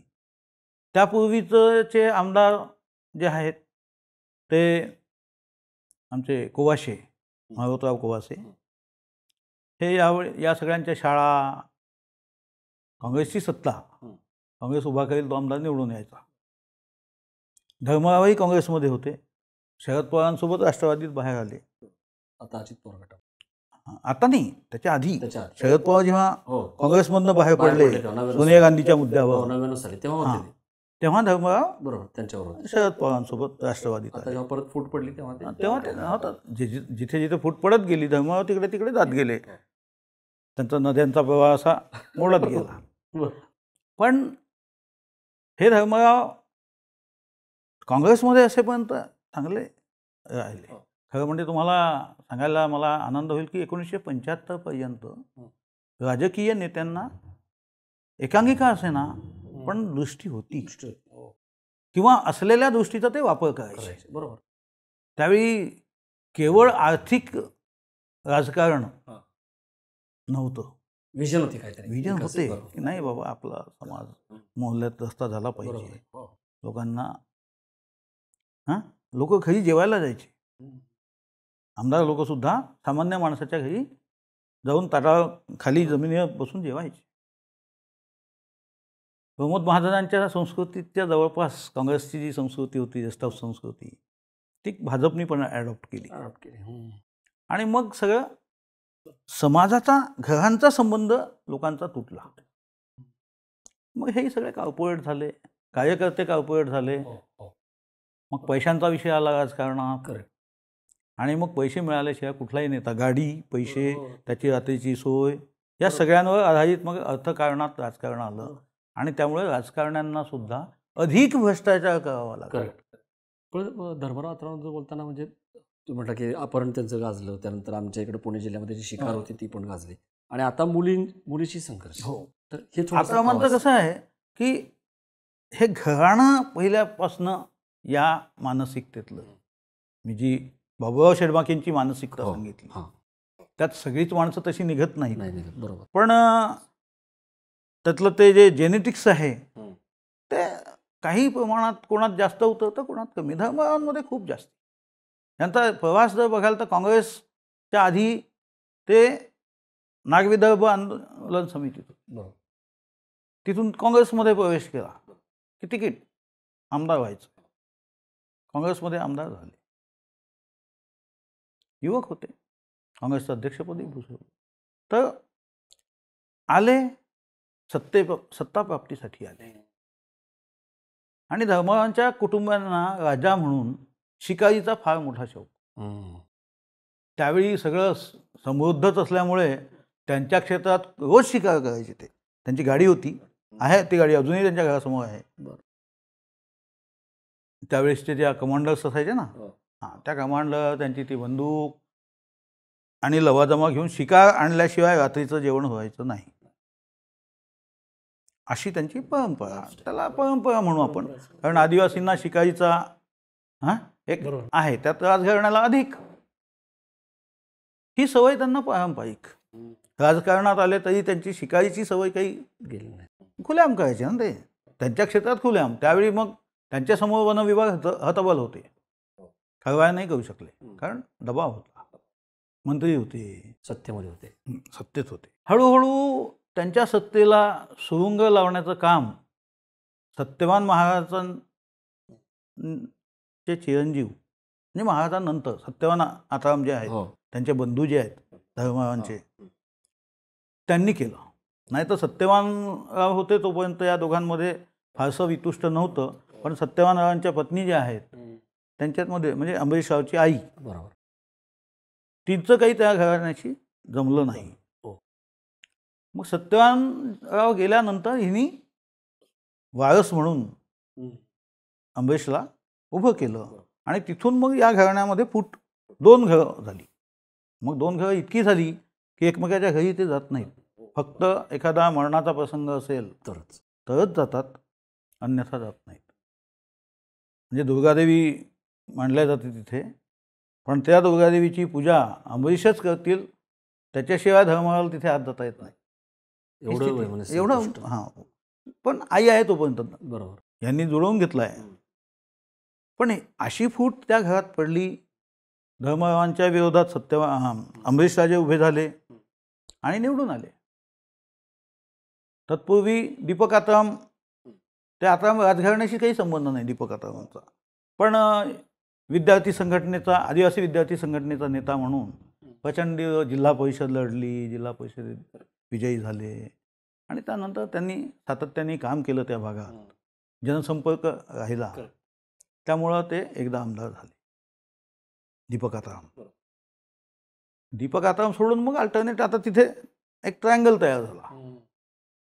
पहिल्यांदा धर्मराव, मग दीपक, मग अंबरीश, मग धर्मराव पुन्हा. आता आहे ते धर्मराव चौथ्या वेळी.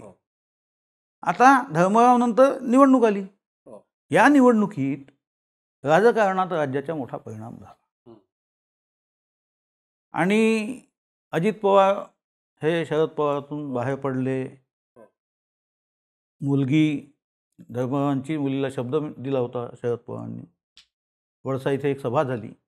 त्या सभेत खुल्या डायसवर शरद पवारांनी शब्द दिला की खासदारकी धर्मराव बाबाला आणि आमदारकी मुलीला, तो आमदार निश्चित. मग लोकसभेच्या वेळी अजित पवार गटात धर्मराव गेले, त्यामुळे ती सीट भाजपची रनिंग सीट होती.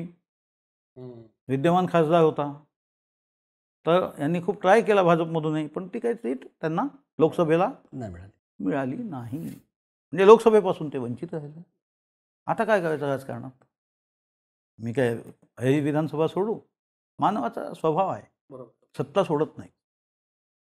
मग त्यांनी घोषणा केली की मी आता विधानसभा लढणार. तिथे त्यांचं फाटलं. बा तुम्ही लोकसभा तुम्हीच लढणार, विधानसभा तुम्हीच लढणार, मी काय करणार? तुम्ही दिलेला शब्द आहे. नाही म्हणे मीच लढणार. शेवटी राजा आहे, राजाचे हट्ट जे आहेत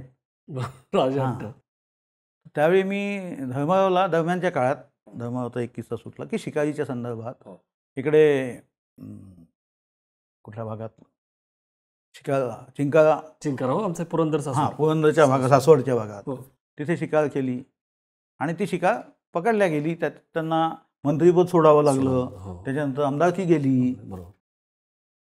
हे सगळं एक ससेमिरा त्यांच्या मागे लागला दरम्यानच्या काळात आणि मग त्यातून ते पुन्हा सावरून यावेळी आमदार झाले. आता संधी गेली आणि संधी गेली म्हणून मुलगी माझी संधी मी कायम ठेवणार, तुम्हाला काय करायचं ते करा असं म्हणून ती शरद पवारांकडे गेली. आता शरद पवार तिला तिकीट देणार. मग काँग्रेसचं काय? तिथे काँग्रेसची आघाडी आहे, काँग्रेस मजबूत आहे, काँग्रेस जिल्हाभर मजबूत आहेत. कारण लोकसभेच्या निवडणुकीत काँग्रेसला इतकं प्रचंड यश मिळालं की लोकसभेच्या एकाही मतदारसंघात विधानसभेच्या भाजपला लीड नाही. बरोबर. त्यामुळं काँग्रेस सगळ्या सीटांवर दावा करते. आघाडीचा धर्म म्हणून ते एखादी सोडते. गडचिरोलीत आहेत सीटा तीन विधानसभा आहेत. 3 पैकी 2 विधानसभेत भाजपचे विद्यमान आमदार आहेत. अहेरीमध्ये नाही. अहेरीची सीट मागच्या वेळी विनिंग असल्यामुळे ते दावा सोडण्याचा विषय नाही. असा एक त्यांच्यासमोर पेच आहे. या पेचात भाग्यश्री आत्रामांनी उडी घेऊन की राष्ट्रवादीला काँग्रेसच्या कोट्यातून, मग काँग्रेसच्या कोट्यातून कोणाला तिकीट द्यायची? शिवसेनेचं अस्तित्व नाही तिथं. बरोबर. शिवसेनेचं अस्तित्व जिल्ह्यातच नाही. पण राष्ट्रवादी ही गेल्यामुळे, ही जिल्हा परिषदची अध्यक्ष राहिल्यामुळे तिची ताकद आहे. धर्मरावची ताकद आहे, दीपक आत्रामांची ताकद आहे, अंबरीशराव आत्रामांची ताकद आहे आणि काँग्रेसची ताकद आहे. अशा 5 ताकदीत विभागला गेलेला हा मतदारसंघ विद्यमान स्थितीमध्ये. बरोबर आहे. याच्यासोबतच खाण विरोधी ग्रामसभा ज्या आहेत यांची एक मोठी ताकद आहे. बरोबर. सुरजागड या सगळ्यांना किनार जी आहे ती सुरजागड मायनिंगची आहे. बरोबर. ती गडचिरोलीत विकासाच्या नावाखाली सुरजागड मायनिंग नावाची व्यवस्था, उद्योग, ही सगळे नियम कायदे धाब्यावर ठेवून आणल्या गेले. पर्यावरणाचे कायदे धुळीस मिळवल्या गेले. प्रदूषण वाढलं, त्याकडे दुर्लक्ष केलं आणि परवानगी दिल्या. अवैध खनन आणि अवैध वाहतूक त्या भागात आज सुरू आहे.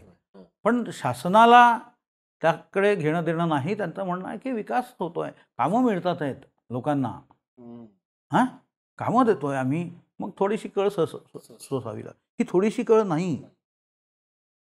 त्याच्यामुळं ग्रामसभा ज्या आहेत, ज्यांचे हक्क डावलल्या गेले, ज्यांच्या परवानग्या न घेता खाणी सुरू केल्या, ते चिडलेले आहेत. त्यांनी सुद्धा ग्रामसभेचा उमेदवार देण्याचा अहेरी क्षेत्रात तो पण या विधानसभेचा एक मुद्दा या आहे. विधानसभेचा मुद्दा आहे.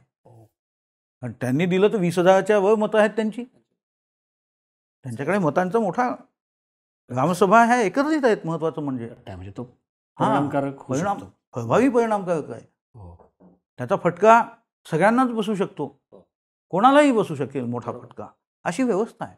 या सगळ्याला जी काळी किनार आहे ती सुरजागड खाणीची आहे. आणि सुरजागडच्या खाणीतनं केवळ उत्खनन, पर्यावरण प्रदूषण एवढेच मुद्दे किंवा रस्ते असे नाहीत, तर त्याला आर्थिक जोड आहे. या सगळ्या राजकारण्यांना पैसा पुरवणारी फडणवीसांचं पालकमंत्रीपद कशासाठी आहे? आले की मुख्यमंत्री आणि उपमुख्यमंत्री दोघेही गडचिरोलीचा दौरा करताना गडचिरोली थांबत नाहीत, ते सरळ सुरजागडला जातात. हां, मायनिंगला जाऊन तिथे काय नाही, पोलीस स्टेशनचं उद्घाटन. अरे पोलीस स्टेशनची फीत कापायला SP आहे ना. पण त्यासाठी मुख्यमंत्री मी दुर्गम भागात जाऊन आलो. अरे पहाडीवर अत्यंत सुरक्षा आहे. हां, नक्षली पाय ठेवू शकत नाही तशी स्थिती आहे, इतकी सिक्युरिटी आहे. त्या एटापल्ली ते सुरजागड पोलीस खाणीच्या क्षेत्रामध्ये 7 पोलीस मदत केंद्र आहेत.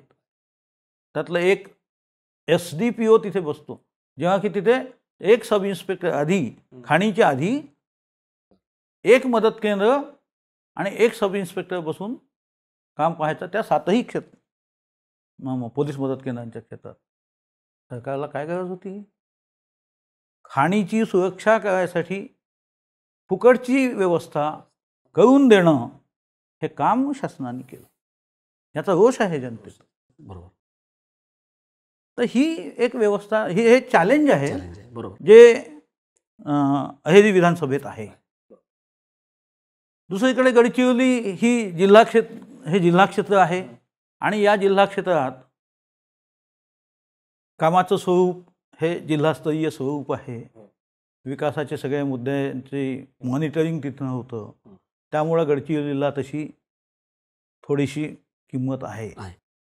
अन्यथा उद्योग सोडून औद्योगिक किंमत नाही. सर्वसामान्य जगणं शेतीच्या आधारावर. पण या जिल्ह्यात शेती किती? आत्ता कुठे वनाधिकार आणि पेसा कायद्यामुळे जे वनपट्टे मिळाले त्यातनं 2.25 लाख हेक्टर शेती झाली. त्याआधी 1 लाख हेक्टर शेती होती. 76% जंगल क्षेत्रामध्ये फक्त 1 लाख. शेतकरी काय एक पिकाचा, प्रचंड नद्या, पाणी भरपूर बारमाही, पण वन कायद्यामुळे कॅनॉल होऊ शकत नाही, धरणं बांधली जाऊ शकत नाही, अशी अडचण. दुसरीकडे धरणं बांधलेली गेली, बांधलेल्या धरणांचा उपयोग काय केला? मी अवदसा कशी राजकीय लोकांच्या चुकीच्या मांडणीमुळे किंवा ती व्यवस्थित मांडत नाहीत त्यामुळं आमच्याकडे कोटगोल बॅरेज झालं. त्या बॅरेजच्या लाभक्षेत्रामध्ये काय बांधायचं? विमानतळ. प्लॅनिंग काय? बॅरेजच्या लाभक्षेत्रात विमानतळ बांधायचं. ही कुठली राजनीतिक आहे? हा कुठला विकास आहे? शेतकऱ्यांचा की विमानतळ बांधून उद्योजकांचा? मग विमानतळासाठी तुमच्याकडे जागा नाही तसं नाही. जागा आहे. झुडपी जंगलांची मोठी क्षेत्र खुली केली आता सरकारने, कायदा केला तसा. सुधीर मुनगंटीवार मागच्या वेळी वन मंत्री होते, बरोबर, तेव्हा त्यांनी झुडपी जंगलं सरकारी वापरासाठी देता येतील असं कायदा केला. मग तुम्हाला लाभक्षेत्रातल्या जमिनी विमानतळासाठी प्रस्तावित करणं, MIDC साठी प्रस्तावित करणं, मग करायचं काय नेमकं? राजकारण्यांना ही दिशा नाही. किंबहुना त्याच्या मागे, पडद्याच्या मागे जी सूत्र हलवणारी मंडळी आहे तीच या जिल्ह्यावर राज्य करतं असं चित्र आहे. आणि मग स्थानिक आमदार खासदार हे वरच्या पक्षाच्या राजकारणाला बळी जाऊन काहीही बोलत नाही. आरमोरी विधानसभा अशी आहे की जिथे एक बिचारा आमदार आहे, तो आपले आमदार निधी आणि नेत्यांना भेटून काहीतरी करून द्या बाबा आम्हाला काहीतरी करून द्या, जसं मुलगा मागतो ना, त्या पलीकडे त्या क्षेत्राला काही किंमत नाही. एक रेल्वे स्टेशन आहे ज्याच्यामुळं दळणवळणाच्या साधनांमुळे, बाकी तो शेतीबहुल शेतकऱ्यांचं प्रश्न आहेत ते आहेतच. शेतीबहुल असल्यामुळं ही सगळी अवस्था राजकीय आहे. म्हणजे राजकीय परिपक्वता किंवा ज्याला आपण मी ज्याला असं म्हणतो की व्हॉइस जो आहे, political voice of political persons, बरोबर. हा नाहीच्या बरोबर आहे. नाहीच्या बरोबर. बरोबर. म्हणजे what is the share in policy making of लोकप्रतिनिधी, बरोबर. काय त्याची नल. त्या कलेक्टरला सर म्हणतात हे लोक. नियोजन विभागात ठेकेदार बसून नियोजन करतात. ही जिल्ह्याची वाईट अवस्था ही आहे इथली राजकीय खेळ. तुम्ही सांगताय की कशा पद्धतीनं गडचिरोली हे निसर्ग संपन्न आहे आणि मग तिथं खाण सुरजागडचं तुम्ही खूप चांगलं सांगितलं की कशा पद्धतीने तिथं आता विकासाच्या नावाखाली कशी लूट सुरू आहे आणि कसे पोचतायत तिथे लोक. पण काही लँडमार्क डिसिजनबद्दल पण आपण बोललं पाहिजे. पेसा कायदा असेल किंवा वन हक्क कायदा असेल वगैरे. तर याच्यामुळं काय गडचिरोलीमध्ये बदल घडले? गडचिरोली हे नाव जसं नक्षल्यांसोबत एका निगेटिव्ह माइंडसेटनी घेतलं जातं, तसं या जिल्ह्याचे चांगल्या गोष्टी असलेले पण आयाम आहेत. त्यात वनसंपदा आणि आदिवासींसाठी विशेषतः आलेला पेसा आणि वनाधिकार कायदा. पेसा हा राज्य सरकारशी तसा निगडीत आहे, त्याचं मॉनिटरिंग राज्य सरकार करतं. पण वनाधिकार कायद्यामध्ये आदिवासींनी ज्या परंपरागत शेत्या केल्या वनांमध्ये, त्याचे हक्क त्यांना देण्याचं मोठं काम हे त्या कायद्यांनी, वनाधिकार कायद्यांनी झालं. यासोबतच पेसा कायद्यासोबत ग्रामसभांना बळ मिळालं. ग्रामसभा सक्षम करण्याच्या दृष्टीने या पेसाचं फार महत्त्व आहे की पेसा कायद्यामुळे त्या ग्रामसभांना विविध त्या क्षेत्रातले त्यांना अधिकार प्राप्त झाले. धारणाधिकार ज्याला म्हणतो आम्ही, धारणाधिकार प्राप्त झाल्यामुळं त्यांच्या क्षेत्रातलं गौण वनोपज याचं संकलन करणं, त्याचं व्यवस्थापन करणं, त्याची विक्री करून त्याचा झालेला नफा हा ग्रामसभांना वितरित करणं, असं एक मोठं खरं म्हणजे उद्योगाच्या बरोबरीचं काम पेसा करण्याची संधी पेसा कायद्यांनी ग्रामसभांना दिली. वनाधिकार कायद्यांनी जे परंपरागत शेत्या करत होते, पण त्या शेत्या त्यांच्या नावावर नव्हत्या, त्याचे पट्टे नव्हते. ते पट्टे नसल्यामुळं त्यांना शासनाच्या शेतीसाठीच्या योजना आहेत त्याचे लाभ मिळत नव्हते. हे लाभ त्या शेतीनी म्हणजे वनाधिकार कायद्यांनी मिळायला लागले. मग त्यांना कर्ज मिळायला लागलं. परिणामी त्यांनी आपली शेती चांगली करण्यात त्यापूर्वी आदिवासी म्हणून तो शेतकरी आहे ना, मग ते त्याची वनाची शेती का असे ना, त्याला विभिन्न योजनांचा लाभ हा प्रकल्प अधिकारी कार्यालयाकडनं एकात्मिक आदिवासी विकास प्रकल्पातून विभिन्न लाभ मिळायचे. पण ते लाभ वनाधिकार कायद्यांनी अधिक घट्ट झाले. त्यांना बँका कर्ज द्यायला लागल्या. पीक कर्ज मिळत नव्हतं. त्याचा दुसरा फायदा असा झाला की पीक कर्ज मिळायला लागलं. पीक कर्ज मिळाल्यामुळे त्यांनी मग उद्योगांसाठी कर्ज, बैलजोड्या घेण्यासाठी कर्ज, आधुनिक मग कृषी विभाग, आत्मा आणि पंजाब कृषी विद्यापीठाचं कृषी संशोधन केंद्र या सगळ्यांनी समन्वयातून काही अधिकारी पण चांगले आले मधल्या काळात. त्या अधिकाऱ्यांनी या क्षेत्राचा कृषी क्षेत्राचा समन्वय घडवून अनेक शेतकऱ्यांना वेगवेगळ्या योजना दिल्या. त्याचा लाभ घेऊन शेतकऱ्यांनी दुबार पिकं, फळबागा, भाजीपाल्यांच्या शेत्या अशा सगळ्या करून विकासाच्या मार्गावर ते लागले. तर परिणाम असा झाला की रिकामा डोकं भुताचा कारखाना असतो, त्यांची डोकी कामाला लागली, कुटुंबातली माणसं कामाला लागली आणि ते 24 तास आपल्या उद्योगाच्या मागे लागल्याने त्यांच्या डोक्यातलं वेगळंपण जे भरण्याचा कोणी प्रयत्न करायचे तो कमी झाला. त्याचाही परिणाम नक्षल्यांवर झाला. हा विकासाचा एक मार्ग आहे जो या वनाधिकार कायद्यातून मिळतो. पण पेसा कायद्यांनी ग्रामसभांना अधिकार मिळाले, त्यामुळे काही ग्रामसभा समृद्ध झाल्या. पण त्या समृद्ध होताना तिथलं समाजजीवन समृद्ध होऊ शकलं नाही. हे एक थोडीशी दुर्दैवाची बाजू आहे की ग्रामसभांनी तेंदू संकलन हा एक मोठा आर्थिक विषय आहे, तेवढ्यापुरतंच काम सुरू केलं आणि मग त्या कामामध्ये ठेकेदार घुसले. ग्रामसभांना पुन्हा व्यावसायिक जे दुखणं असतं किंवा व्यावसायिक स्वार्थ जो असतो हा स्वार्थ ग्रामसभांमध्ये घुसवला आणि मग तेंदूपत्त्याच्या व्यवहाराला काही काळवंडला.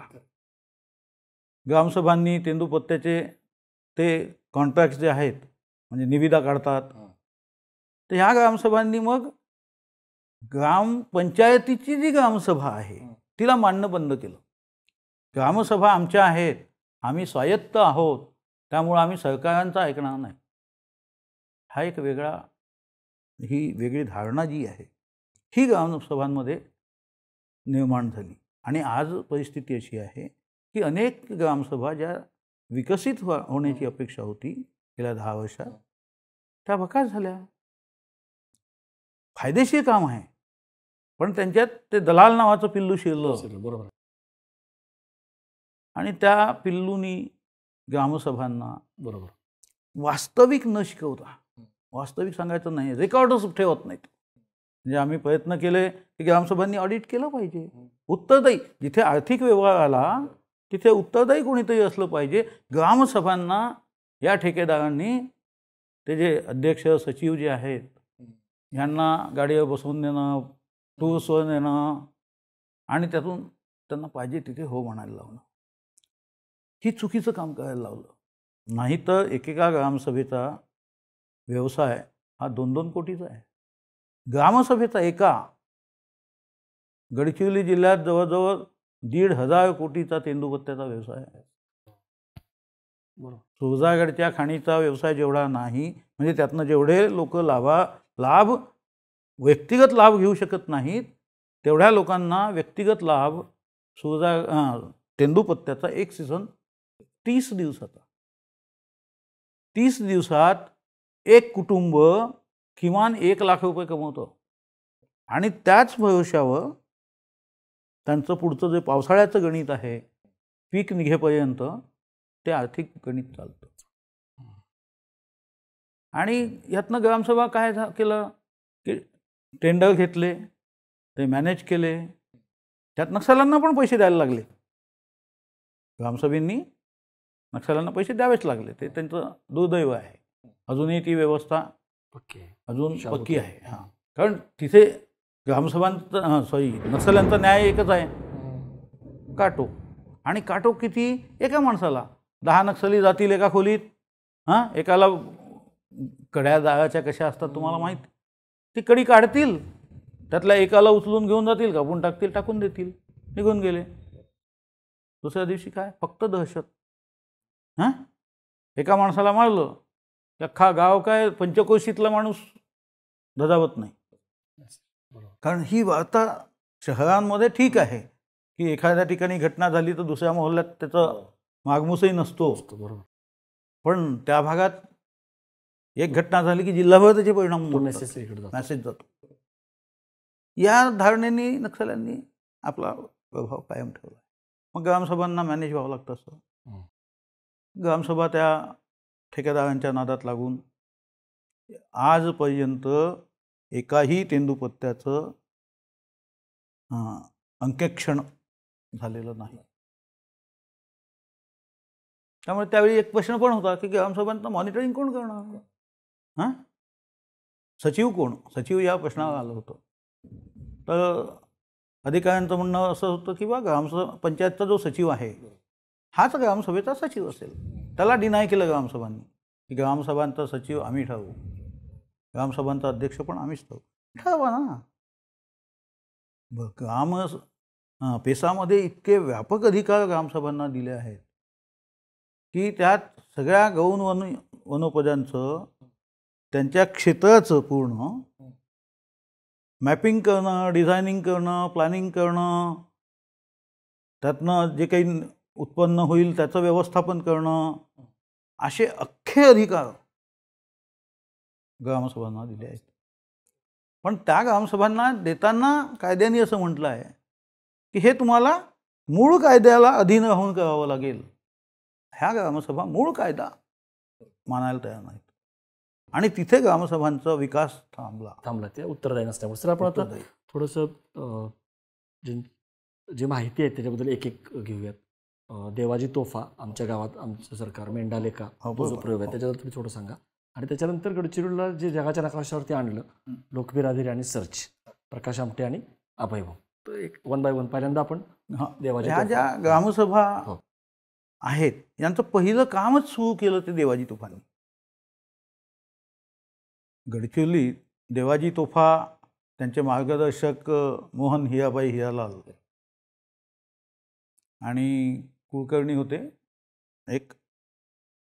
तर ह्यांनी यांचा लढा पहिलेपासून आमच्या गावात आमचं सरकार, हां, आणि आमच्या देशात आमच्या गावात आम्ही सरकार आणि आमच्या देशात आमचं सरकार, असं ते मावा नाटे मावाराज त्यांनी सुरू केलं. हे सुरू करण्याची प्रेरणा देवाजी तोफांची ही स्वयंप्रेरणा आहे किंवा कायदा आहे, मग कायद्याचा अभ्यास आम्ही का करू नये असं. आणि मग ग्रामसभा आल्या, तर ग्रामसभेत एक माणूस का शिकावा, संपूर्ण गावांनी हे शिक्षण घेतलं पाहिजे म्हणून त्यांनी ग्रामसभाची सुरुवात केली. त्यात प्रत्येक घरातून प्रत्येकजण, महिला असो मुलगी असो, बाळंतीण मुलाला घेऊन आली पाहिजे इथपर्यंत त्यांनी ग्रामसभेचं प्रशिक्षण. आणि निर्णय जो आहे आमच्या गावाचा आम्ही सामूहिकरित्या घेऊ, एकटा कोणीही निर्णय घेणार नाही. त्यात संपूर्ण गावाचा हे निर्णय याच्यात सहभाग असला पाहिजे अशी ही. आणि त्याच्यानंतर मग आम्ही गावातलं सरकार चालवू. त्यांच्या गावात कधीही निवडणुका झाल्या नाही. ग्रामसभेने ठरवला, हां, ही माणसं यावेळी राहतील, ही माणसं पाहतील. ग्रामसभेतच निवडणुका झाल्या. त्यांनी ग्रामधान्य कोष उभं केलं किंवा गावातून प्रत्येकजण आपापल्या शेतातलं उत्पन्नाचा 1% ग्रामकोशात जमा करेल किंवा 10% जमा करेल. मग ते उत्पन्न त्याची बँक झाली, धान्य बँक झाली. धान्य बँकेतून मग ज्याला अडचण पडली त्याला ते दिलं, त्यांनी पुन्हा परत केलं.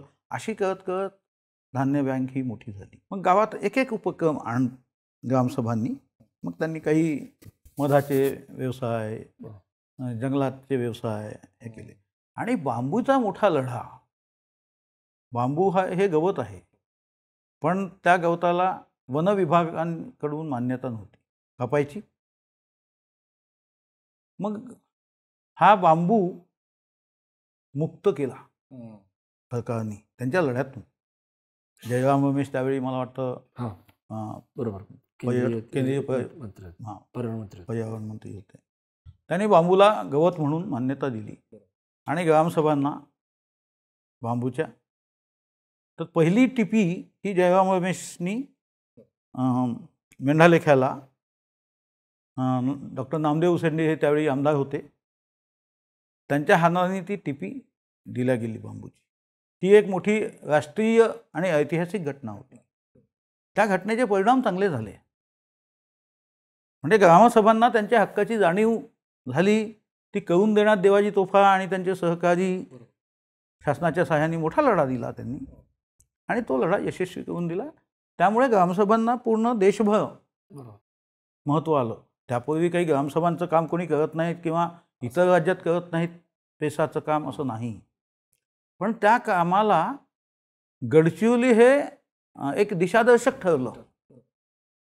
आणि मग इथं उभे झाले उद्योग. बांबू तर झालाच, सगळे गौण वनोपज जे आहे त्यांचा व्यवसायही सुरू झाला. हेरडा, बेहडा, आवळा, टोळी, टोळीचं तेल, गौण वनोपजात त्यांना हवा असलेला मुरूम, त्यांना हवी असलेली रेती. ग्रामसभेला पेसाच्या ग्रामसभांना त्यांच्या क्षेत्रात, त्यांच्या जमिनीची जर मोजमाप झाली त्यांच्या क्षेत्राची, तर त्या क्षेत्रात असलेले नैसर्गिक साधने जी आहेत, म्हणजे मोठ्या झुडपी जंगलाचा भाग सोडून वगळं, त्यातलं सर्व काही वनोपज आणि गौण खनिज हे त्याचा व्यवसाय ग्रामसभेला करता येतो. त्याची रॉयल्टी ग्रामसभेला जाते. इतका मोठा अधिकार असल्यामुळं नाला आहे गावातला, गावात घरं बांधायची आहेत, सरकार एकीकडे रेतीची परवानगी देत नाही, ग्रामसभांना त्यांची चिंता नाही. पण हे सगळ्या ग्रामसभांना समजलं नाही, अजूनही समजलेलं नाही. हां, आम्ही आता त्याच्यासाठी मोठा प्रयत्न चालला आहे आमचा, की ग्रामसभांनी ठराव घ्यायचे ग्रामसभेचे, की आमच्या गावातल्या या नाल्याचा हा घाट रेतीसाठी उपलब्ध आहे, बैलगाडीनी ही रेती व्यक्तिगत कामासाठी कोणालाही 50 रुपये ग्रामसभेला भरून नेता येईल. तहसीलदाराने तुम्ही कसे काय बोलता हो म्हटलं तुम्ही कोण लागले? ग्रामसभांना गौण खनिजाचा अधिकार आहे, तो तुमचा नाही. तुमचं अधिराज्य ग्रामसभेवर चालत नाही, हे लक्षात ठेवा. म्हणजे हा पथदर्शी प्रकल्प आहे, पथदर्शीच आहे गडचिरोलीमधला, जो राज्यामध्ये वेगवेगळ्या ग्रामसभांनी आम्ही त्यांची जी काय परिस्थिती असेल तर ठाणे जिल्ह्यात आम्ही सांगितलं की तुमच्या ग्रामसभेला आदिवासीची जर ग्रामसभा असेल पेसामध्ये, बरोबर, त्याला तो अधिकार आहे. हा पथदर्शीच आहे. तो सगळीकडे हे करत आहे. पण गडचिरोलीचं दुखणं एक असं आहे की गडचिरोलीमध्ये आदिवासी, अविकसित हे सगळी दूषणं लागली आहेत. या दूषणांचा फायदा स्वयंसेवी संस्था घेतात. म्हणजे मी त्या विषयाकडे यायला नको होतं, पण येतो.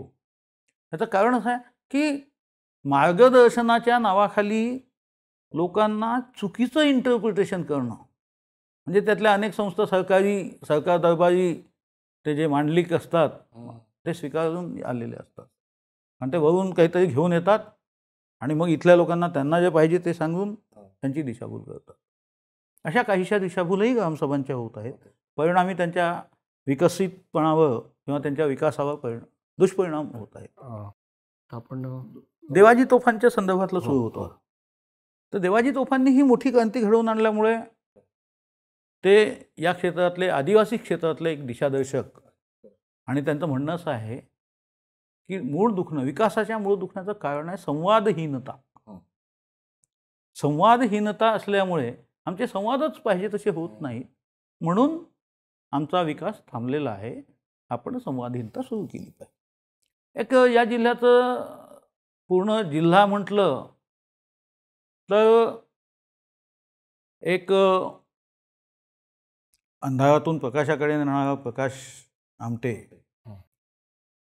हे भामरागडसारख्या आदिवासी तहसीलमध्ये कुठल्या काळी जातात, बाबा आमटे त्यांना घेऊन जातात आणि ते तिथं त्या जंगलाचं नंदनवन करतात.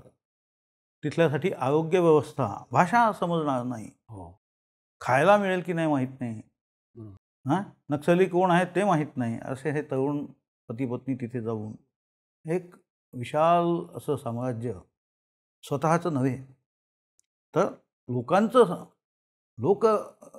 राज्य उभं करणं, याच्यासाठी प्रकाश आमटेला जेवढं नमन करता येईल ते कमीच आहे. त्यांचं काम बरोबर आहे. पण कसं होतं की एक काम एकदा ते प्रस्थापित झालं, मग त्याचे आयाम जसे जसे वाढत जातात प्रकाश मग, आणि त्याला मग आणखी गोष्टी जुळत जातात. आज तिथे एक चांगला दवाखाना, आदिवासींची सेवा ही सगळी चांगली होती आहे. शिक्षण चांगलं आहे तिथल्या शाळांमध्ये. त्यांनी मग आता मंदाकिनी आमटेच्या नावाने नाही, आपली साधना आमटेच्या नावाने एक आदिवासी भागात साधना स्कूल काढली, इंग्लिश मीडियम स्कूल काढली. बरोबर. तर त्यांचा प्रवाह एकूण समाजासाठी समर्पक आहे. आणि पुढच्या पिढ्या पण तिसरी पिढी पण आता त्यांची कामाला लागली आहे. बरोबर. त्यांच्या कामाला सॅल्यूट शिवाय दुसरं काही नाही. आणि या जिल्ह्याला खरं म्हणजे ते एक वरदान लाभलं की सेवेचं. पण या लँडमार्कसोबत दुसरं एक असं आहे की बंग हे मध्य गडचिरोलीत सर्चमध्ये अभयबंग आणि राणीबंग हेही कर्तृत्वानी फार मोठे आहेत. त्यांचं व्यसनमुक्तीचं मोठं काम आहे. त्यांचं हे काय म्हणतो आपण त्याला, आदिवासींवर नशा, तंबाखू मुक्ती, मुक्तीपथ जे आहे त्यांचं ते एक काम आहे. आणि आरोग्यावरचं हे जे बाळ अशक्त होतात त्याला कोवळी पानगळ त्यांचा पानगळ जे आहे, बरोबर, तर त्यावर ते संशोधन करतात. त्यांच्या संस्थेचं नाव आहे सर्च. ते वेगवेगळ्या आजारांवर, सामाजिक आणि व्यक्तिगत अशा दोन्ही आधारांवर संशोधन करून आपली मांडणी करणं, ती मांडणी देशभरात आणि देशाच्या बाहेर मांडणं, त्यांचं काम आरोग्याच्याच क्षेत्रातलं आहे, पण त्यांच्या कामाची दिशा वेगळी आहे, ती संशोधनात्मक आहे. इकडे लोकबिरादरीला प्रत्यक्ष सेवेचं काम आहे आणि सर्चला संशोधनात्मक काम आहे. आणि संशोधनात्मक कामासोबतच प्रॅक्टिकल काही जोड जी आहे ती पण त्यांना दिल्यामुळं ही 2 नावं आहेत.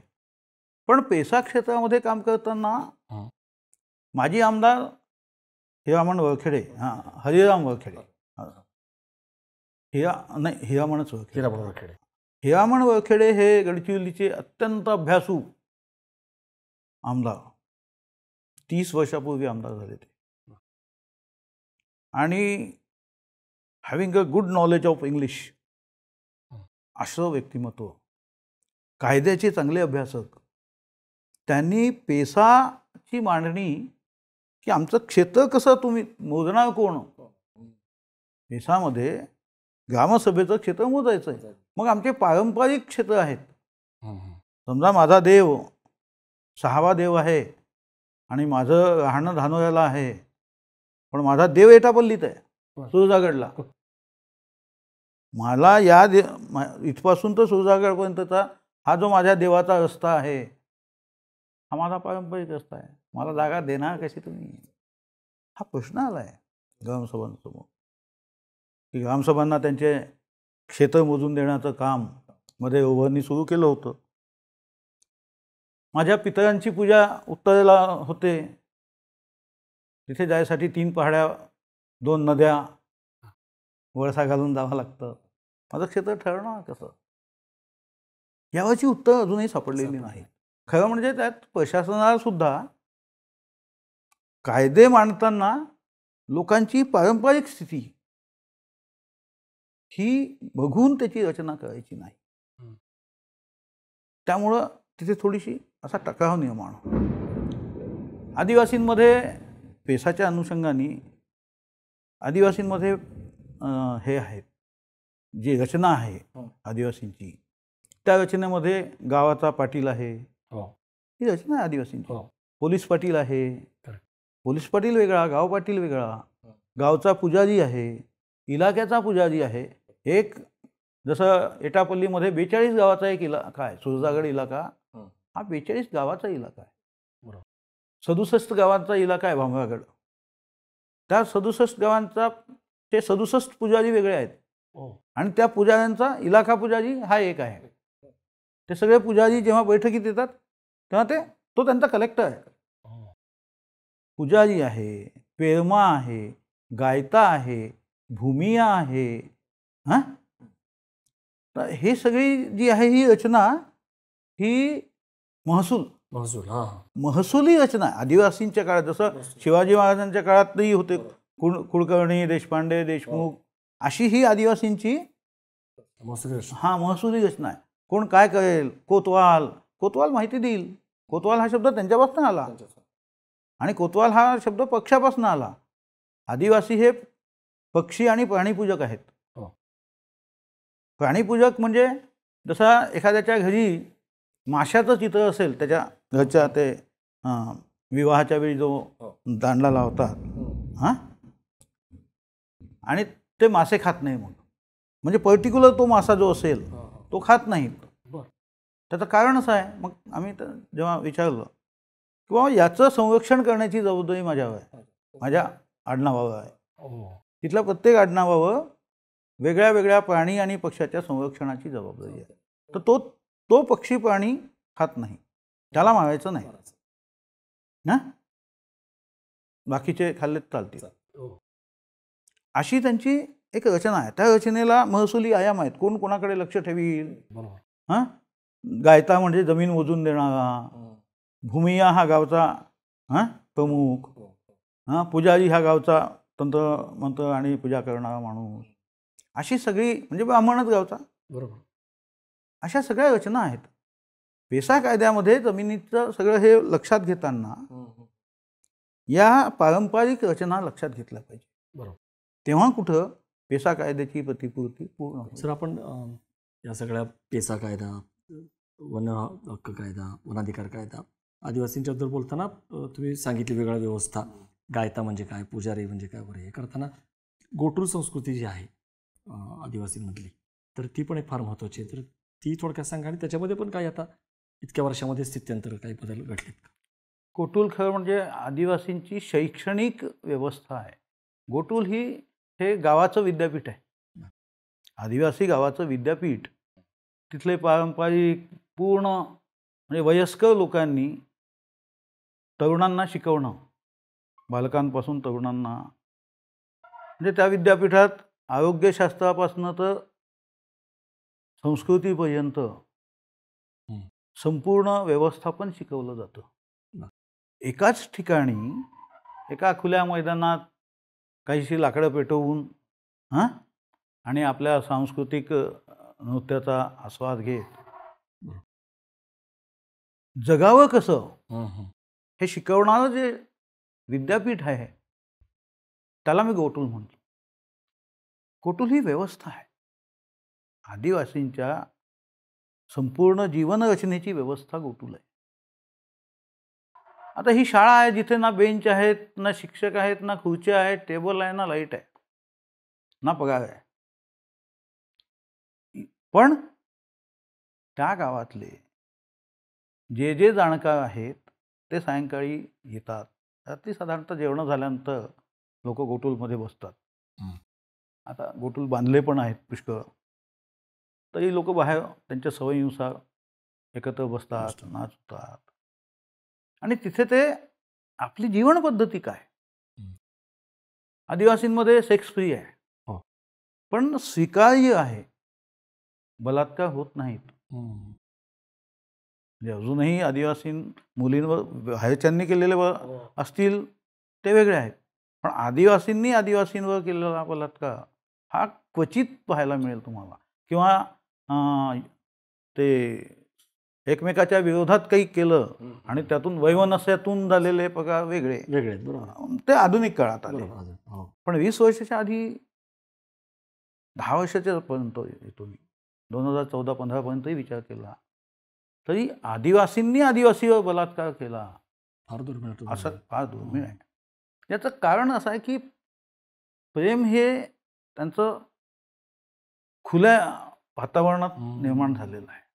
गोटूलमध्ये बसून तरुणींनी ज्याला ती आवडली किंवा तो जिला आवडला ते एकमेकाला मागण्या की ते विवाह नाही, तिथे राहतील, गोटूलमध्ये राहतात, गोटूलमध्येच राहतील.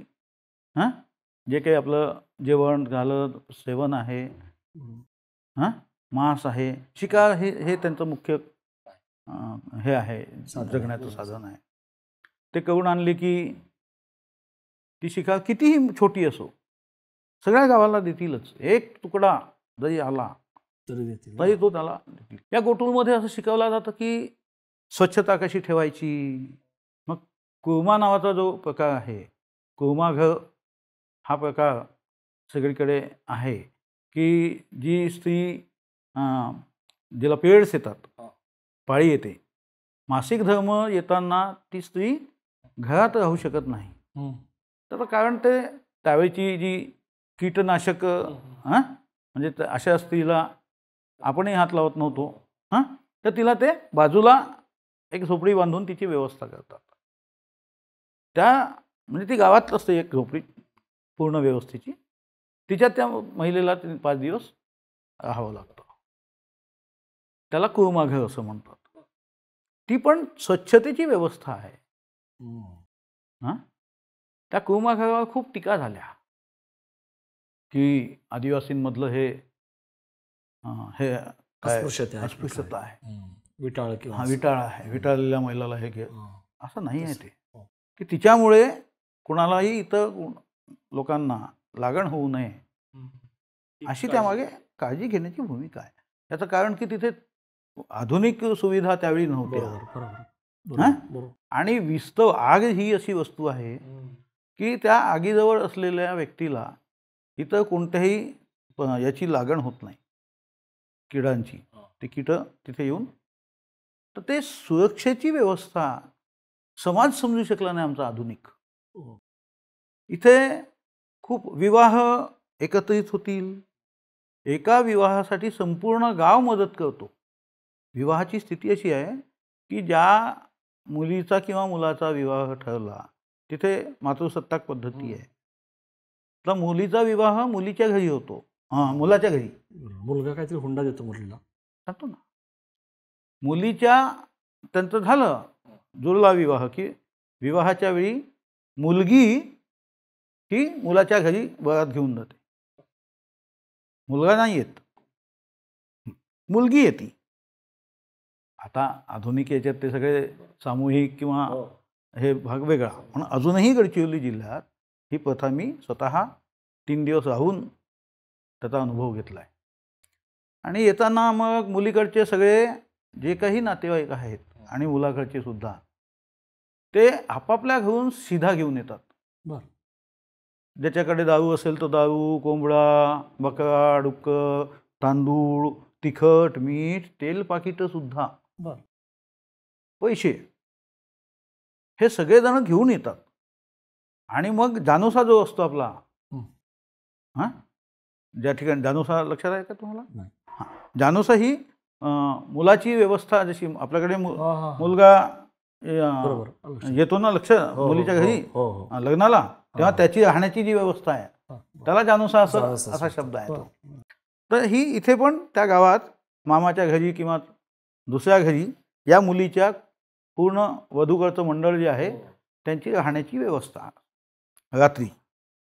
मग ते घेऊन येतात. रात्रभर एक ड्रम ठेवलेला असतो मोठा, त्यात आणलेली दारू जी आहे मोहाची ती एकत्रित केली जाते, माठात म्हणा ड्रममध्ये म्हणा, कारण ते मोठ्या प्रमाणात आणतात, प्रत्येकजण काढतो परंपरानुसार. मग आलेले तांदूळ एकत्र होतात, पीठ एकत्र होतं, तेल एकत्र होतं. सगळं एकत्र झाल्यावर दुसऱ्या दिवशी रात्री पुन्हा रेला डान्स, रेला नृत्य, आनंद, दारू पिणे, झिंगणे, जेवण तिथेच करतात ते. असा सगळ्यांचा सहभाग असलेलं हा विवाहाचा प्रकार. आणि दुसऱ्या दिवशी मग ते सगळा शिधा घेऊन मुलाच्या मांडवात जातात आणि तो सगळा शिधा मुलाला देतात. तिथे त्यांच्याकडनं आलेले सुद्धा मग त्यातलं जे काही कापण्यासारखं आहे ते लग्नात आवश्यक आहे ते सगळं तिथे तयार केलं जातं आणि विवाह संपन्न होतो. एकेका विवाहात मी 40,000 रुपये आणि 10 क्विंटल तांदूळ, डाळ, तिखट असं गोळा झालेलं बघितलं आहे. हे लक्षात घ्या की अत्युच्च दर्जाची विवाह संस्था आहे ती. त्याच्यानंतर त्या जोडप्याला पुढचं वर्षभर हनीमून साजरा करता यावा किंवा कुठलंही काम करावं लागू नये, खाण्यापिण्याची व्यवस्था, भविष्याची तरतूद म्हणून हा संपूर्ण समूह त्याच्या नातेवाईकाचा त्याची व्यवस्था करतो. त्याच्या घरात त्याला नवीन घर बांधून दिलं जातं आणि त्या घरी मायबापसुद्धा त्यातले दाणे ठेवत नाहीत. बाजूला घर बांधलं जातं, झोपडी, आणि त्यात त्यांचा संसार की तुम्ही काय करायचं काम करा, नका करू, वर्षभर एन्जॉय करा. अत्युच्च दर्जाची विवाह व्यवस्था. विचार केला त्याच्यामध्ये. हो, हा विचार गोटुलनी दिलेला आहे. ही युनिव्हर्सिटी आहे. मरणामध्ये प्रत्येकाच्या घरून 2 रुपये, 5 रुपये, 10, त्याच्या मरणाची व्यवस्था कधीही कोणाला करावं लागत नाही. गावातनं एक कोतवाल जातो, गेला, नुसती माहिती मिळाली की ते लोक येतात आणि त्याचा मृत्यू संस्कार जो आहे अंतिम, एकही ज्याच्या घरचा माणूस मेला त्याला पैसा लागत नाही. श्रीमंताचं असेल तर श्रीमंत माणूस म्हणजे आदिवासी श्रीमंत पाटील असेल, तो तेरवीच्या दिवशी आपल्या घरून लोकांना, गावातल्या सगळ्या लोकांना तांदूळ, धान, जे काही त्याच्याकडे असेल ते त्याच्या ऐपतीप्रमाणे वाटून देतो. म्हणजे त्यात 5-5 क्विंटल गावाला तो वाटतो. ही घेण्या देण्याची म्हणजे बरोबर केवळ प्रेमाची भावना जी आहे ही गोटुलने शिकवली. संस्कार शिकवले, सेक्स शिकवला, हेल्थ शिकवली. तुमच्या पाठीवरच्या 4 ओळी लिहायला शिकवल्या नाही एवढंच, पण जगणं कसं असतं कमीत कमी डिमांड्स बरोबर. आणि त्याला काय लागेल त्याचा भविष्याचा विचार करून शिकवणारी जी व्यवस्था आहे, म्हणजे आयुष्याचं जीवनाचं विद्यापीठच आहे. जीवनाचं विद्यापीठ आहे, ते आहे गोटूल. त्याची मांडणी केली जात नाही. ती नीट त्यामुळे जी लोकांना- समाजात मांडणी केली, आमच्या समाजाने 4 लोकांनी स्वीकार केलं की बाबा मी 1000 पत्रिका वाटतो, 1000 लोक म्हणली माझ्या घरी 1-1 किलो आणलेत, 1000 किलो तांदूळ. अहो मला वर्षभर, कॅन यू इमॅजिन? ही गोटूल आहे. मी थोडक्यात गोटूल फार छान तुम्ही सांगितलं सर. गेले जवळपास आपण 1.5 तास गप्पा मारतोय आणि तुम्ही म्हणत तसं आपल्याला कदाचित 3-4 तास पण पुरणार नाही, पण थोडीशी मर्यादा आहे. शेवटी हे करताना पुन्हा एकदा आपण गडचिरोलीच्याच भविष्याबद्दल घेऊयात आणि मला शेवटी फक्त विचारायचं आहे की जो काय एक ठपका बसला नक्षलग्रस्त किंवा जे काय समीकरण झालं वगैरे, त्याच्यामध्ये असं पण एक झालं राजकारणामध्ये की राज्याच्या गृहमंत्र्यांनीच पालकमंत्री व्हायचं आणि मग आपण बघितलं की R.R. पाटलांनी ते पालकत्व घेतलं किंवा आता फडणवीस वगैरे. याचा काही प्रसिद्धी सोडता आणि गडचिरोलीच्या काय फरक पडलाय का किंवा काय ते केवळ प्रसिद्धीपुरतंच आणि सिम्बॉलिक किंवा त्याला सिम्बॉलिक पण नाही, त्याचा इतिहास थोडंसं जाताना आबांशीच त्याचा सगळं संबंध आहे. कारण आबांनी नुसतं तेवढंच आबा नाही हे पहिले गृहमंत्री होते महाराष्ट्राचे की ज्यांनी पालकत्व स्वीकारलं. तरी तिकडच्या नक्षलग्रस्त मुलांना इथं आणून सुद्धा सांगतो ना, सैनिकी शाळांमध्ये शिकवलं. त्याच्यासाठी सुधीर मुनगंटीवार हे म्हणजे कारणीभूत आहेत. खरं म्हणजे ती त्यांची व्यूहरचना होती. R.R. पाटलांना गडचिरोलीत चांगली कामं घडवून आणायची होती. R.R. पाटील हा अत्यंत म्हणजे विकासाच्या दृष्टीने आणि सेन्सिटिव्ह माणूस, संवेदनशील माणूस. मग ते म्हणाले की मीच म्हणू का, मला पालकमंत्री पाहिजे. मी कसं म्हणणार, तो विरोधात आहे, तो म्हण, तुमच्यात दम असेल तर स्वीकारून दाखवा. ओके, असं चॅलेंज. ही बाहेरची खेळ, पडद्यामागची भूमिका. आणि मग सुधीर मुनगंटीवारांनी विधानसभेत मागणी केली की नक्षल प्रभाव संपवायचा असेल. सुधीर मुनगंटीवारचं 22 पानाचं भाषण आहे त्यावेळी, आणि त्यांनी त्या भाषणात R.R. पाटलांना चॅलेंज केलं. चॅलेंज केलं काय ते वाटच पाहता. ते म्हणाले काय तुम्ही मला चॅलेंज करता, मी होतो पालकमंत्री आजपासून. ही त्याच्या मागची रणनीती आहे. पण ही होण्यामागे मुनगंटीवारांची भावना आणि R.R. पाटलाची दोघांचीही भावना चांगली होती. R.R. पाटलांच्या काळात विकासाची, पायाभूत विकासाची जी कामं झाली, मोठमोठे पूल, गोदावरीवरचा पूल, पर्लकोटावरचा पूल, प्राणहितेचा पूल, छत्तीसगडला जोडणारा पूल, सगळी मोठे रस्ते, अशी किमान तर 40,000 ते 50,000 कोटीची कामं, थोडी थोडकी नाही. विकासाची कामं, दळणवळणाची साधनं पोचवणे, पोलीस ठाण्यांची निर्मिती, त्यांनी एक चांगली रचनात्मक बाजू उभी केली गडचिरोलीत. लोकांच्या भेटी, म्हणजे R.R. पाटील येऊन राहून सगळ्यांना सामान्य कार्यकर्त्याला बोलवून काय काय केलं पाहिजे हा विचारणारा माणूस. पोलिसांसोबत जाऊन गावात ते जे राजकीय दाखवणं असतं ते दाखवावंच लागतं, त्याला इलाज नाही. पण अपार्ट फ्रॉम दॅट R.R. पाटलांनी काय नेमकं हवं आहे नियोजनात, स्वतः नियोजन अधिकाऱ्याशी, जिल्हाधिकाऱ्यांशी विशेष चर्चा करून की नेमकं आपण काय केलं तर काय होईल. काही पत्रकारांशी पण बोलायचे, काय केलं पाहिजे. ते म्हणायचे अरे आमच्याकडे चला पहा. आमचा त्यांनी एक दौरा पण केला पत्रकारांचा, संवाद होता त्यांचा चांगला. ते जे देवाजी रोपा जे म्हणायचं की संवादहीनता जे अविकासाचं मूळ आहे, R.R. पाटलांनी पालकमंत्री होऊन तो संवाद सगळ्या घटकांशी ठेवला. म्हणजे सगळ्या घटकांशी, समाज जीवनातल्या शैक्षणिक, शिक्षण, आरोग्य सगळं. बसेस, मुलींना बसेस का मिळत नाहीत, का काय कमी आहे, बरोबर हे विचारणारा माणूस. सुपर एक्सप्रेस ज्या आहेत त्या विद्यार्थ्यांसाठी जिल्ह्यात दिसेल विद्यार्थी तिथे थांबवा, बरोबर हे सांगणारा माणूस. एक परंपराच त्या निमित्ताने सुरू झाली की मग गृहमंत्र्यांनी नाही नाही नाही नाही मग दुसरा गृहमंत्री कोण पालकमंत्री झाला तर त्याच्या आधी गृहराज्यमंत्री होते, मला वाटतं हे शिवसेनेच्या काळात आपले, ते पण गडचिरोलीचे पालकमंत्री. म्हणजे याच्या आधी, आबाच्या आधी काय शिवसेनेचे ते गजानन कीर्तिकर. हां बरोबर. खरं म्हणजे पहिले गृहमंत्री म्हणजे गृहराज्यमंत्री, पालकमंत्री म्हणून गजानन कीर्तिकर हे पहिले, आबा दुसरे, आणि आता फडणवीस तिसरे. फडणवीसांना गृहमंत्रीपद स्वीकारण्याचं कारण काही संवेदनशीलता आहे असं नाही. म्हणजे माझं फार स्पष्ट मत आहे या बाबतीत की त्यांचं कारण आहे की जिल्ह्यावर दबाव ठेवायसाठी सरकार आमचं आहे. हां, पण अजित पवारांचा किंवा शिंदेंचा माणूस त्या ठिकाणी गडचिरोली जिल्ह्याची जी सध्या विपुल संपत्ती हां बरोबर. अनेकांच्या पदरात पडत आहे, ती दुसऱ्या कुणाच्याही नियंत्रणाखाली जाऊ नये. पडू नये. किंवा उद्धव ठाकरे सरकार असताना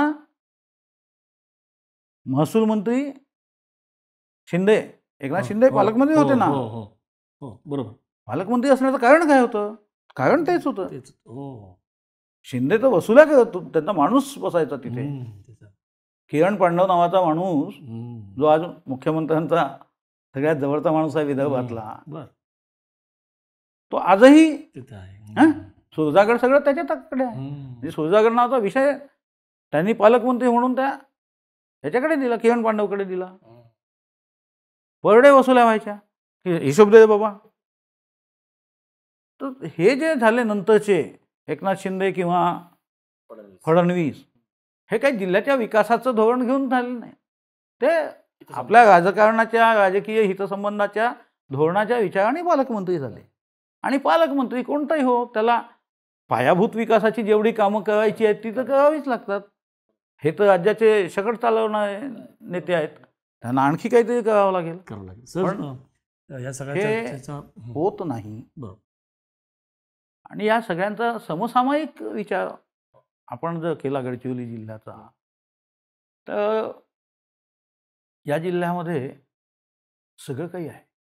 गडकरी असं म्हणतात की अत्यंत श्रीमंत असलेला गरीब जिल्हा, म्हणजे श्रीमंत साहित्य, सामान, जी नैसर्गिक संपत्ती आहे असा असलेला पण माणूस गरीब, असं जिल्ह्याचं वर्णन नितीन गडकरी अनेकदा करतात. मी त्याचं वर्णन वेगळं करतो. ओशोंनी असं म्हटलं की छेडो ना मुर्दन का देश, की हे मुर्दे जे आहेत ह्यांना छेडू नका.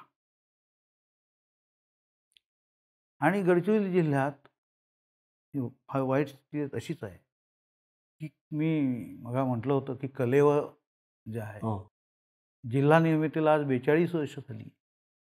या 42 वर्षात 42,000 लाख कोटी रुपये या जिल्ह्यावर खर्च झाले वेगवेगळ्या. आपण जर आर्थिक दृष्टीने, आर्थिक सोबतीने त्याचा विचार जर केला असता तर सोन्याचे रस्ते झाले असते. इतका पैसा या जिल्ह्यावर खर्च झाला आहे. आज परिणाम काय आहे की 2 दिवसाच्या आधीच्या वर्तमानपत्रात लिहावं लागतं की अतिदुर्गम गर्देवाड्यामध्ये स्वातंत्र्याच्या 75 वर्षानंतर लालपरी पोहोचली. हे जिल्ह्याचं वास्तव. ह्याच्याकडे कसं पाहायचं? फेल्युअर म्हणून पाहायचं का लालपरी पोचली? याची दूषणं कोणाला द्यायची? दोषी कोण? विकासाच्या ला मारक ठरणारा दोषी केवळ नक्सल आहे? केवळ प्रशासन आहे? केवळ राजकारणी आहेत? नेमकं कोण आहे? मी असा विचार करतो की याचा नेमका दोषी हा गोटूलसारखी शिक्षण व्यवस्था देणारा समूह हा निद्रिस्त आहे. हा माणूस झोपला आहे. त्याला जाग करणारी व्यवस्थेचा अभाव हा जिल्ह्याच्या विकासाचा दोष आहे. आणि या दोषाला थोडंसं निस्तरावं लागणार असेल तर असं की हे जिल्ह्याचं 42 वर्ष वयाचं कलेवर आहे. मी 2 ओळी येता येता लिहून ठेवल्या की माझ्या कलेवराचे वय 42 झाले. प्राण फुंकण्यास त्यात कोणी अजूनही निपजलाच नाही. हा केव्हा निपजेल आणि त्यात कसं प्राण फुंकता येईल? प्रत्यक्ष परमेश्वरच त्याच्यासाठी, किंवा आदिवासींच्या महादेवालाच त्याच्यासाठी, ज्याला मोहादेव असं म्हणतात, आदिवासी महादेवाला मोहादेव म्हणतात, या मोहादेवाला अवतरावं लागेल असंच मला या ठिकाणी सांगावं. सर, खूप खूप धन्यवाद. तुम्ही नेमकं म्हणजे गडचिरोली जिल्ह्याचं काय वास्तव आहे, त्याची स्थित्यंतर काय आहेत, नेमका तिथले प्रश्न काय आहेत आदिवासींची काय परिस्थिती आहे, सामान्य माणसाचं काय आहे, प्रशासन, फॉरेस्ट ऑफिसर असतील किंवा पोलीस असतील, नक्षलवाद तिथं कसा आला, तो कसा रुजला आणि आव्हानं काय आहेत, तिथलं सगळं निसर्ग संपन्न असून सुद्धा माणूस कसा निद्रिस्त आहे आणि विकासाच्या नावाखाली तिथं काय काय उद्योग सुरू आहेत, खाडींचं राजकारण काय आहे, हे सगळं तुम्ही इतकं तपशीलवार वेगळी उदाहरणं देऊन सांगितली आणि ते सांगताना त्याची उत्तरं जी आहेत ती परत परत त्या व्यवस्थेमध्ये दिसतात आपल्याला. म्हणजे गोटूलसारखी व्यवस्था असेल ती तुम्ही सांगितली, त्यानंतर ग्रामसभांना जे अधिकार आहेत ते, किंवा आपल्या गावात आपलं सरकार हा जो प्रयोग आहे तो कसा इतर ठिकाणी होऊ शकेल तुम्ही हेही सांगितलं. पेसा कायदा असेल किंवा इतर, खूप छान पद्धतीनं तुम्ही हा सगळा प्रवास सांगितला. खूप धन्यवाद तुमचे. प्रेक्षक हो, गडचिरोली म्हणजे सुरुवातीला जर सांगितलं की गडचिरोली म्हटल्यानंतर पुण्या मुंबई किंवा शहरी भागातल्या लोकांना फक्त तिथला आदिवासी, नक्षलवाद किंवा कुठल्या तरी अधिकाऱ्याची ट्रान्सफर म्हणजे गडचिरोली असं एक आजच्या भाषेमध्ये नरेटिव्ह असतं, ते सगळं बदलणारं वास्तव जे आहे ते सरांनी सांगितलं. तुम्हाला ते कसं वाटलं, ही चर्चा गडचिरोलीच्या स्थित्यंतराची कशी वाटली, तुम्ही तुमच्या ज्या कमेंट्स आहेत त्या कमेंट बॉक्समध्ये नक्की कळवा. लवकरच पुन्हा एका नवीन जिल्ह्यासह भेटू आपण. तोपर्यंत बघत राहा बोल.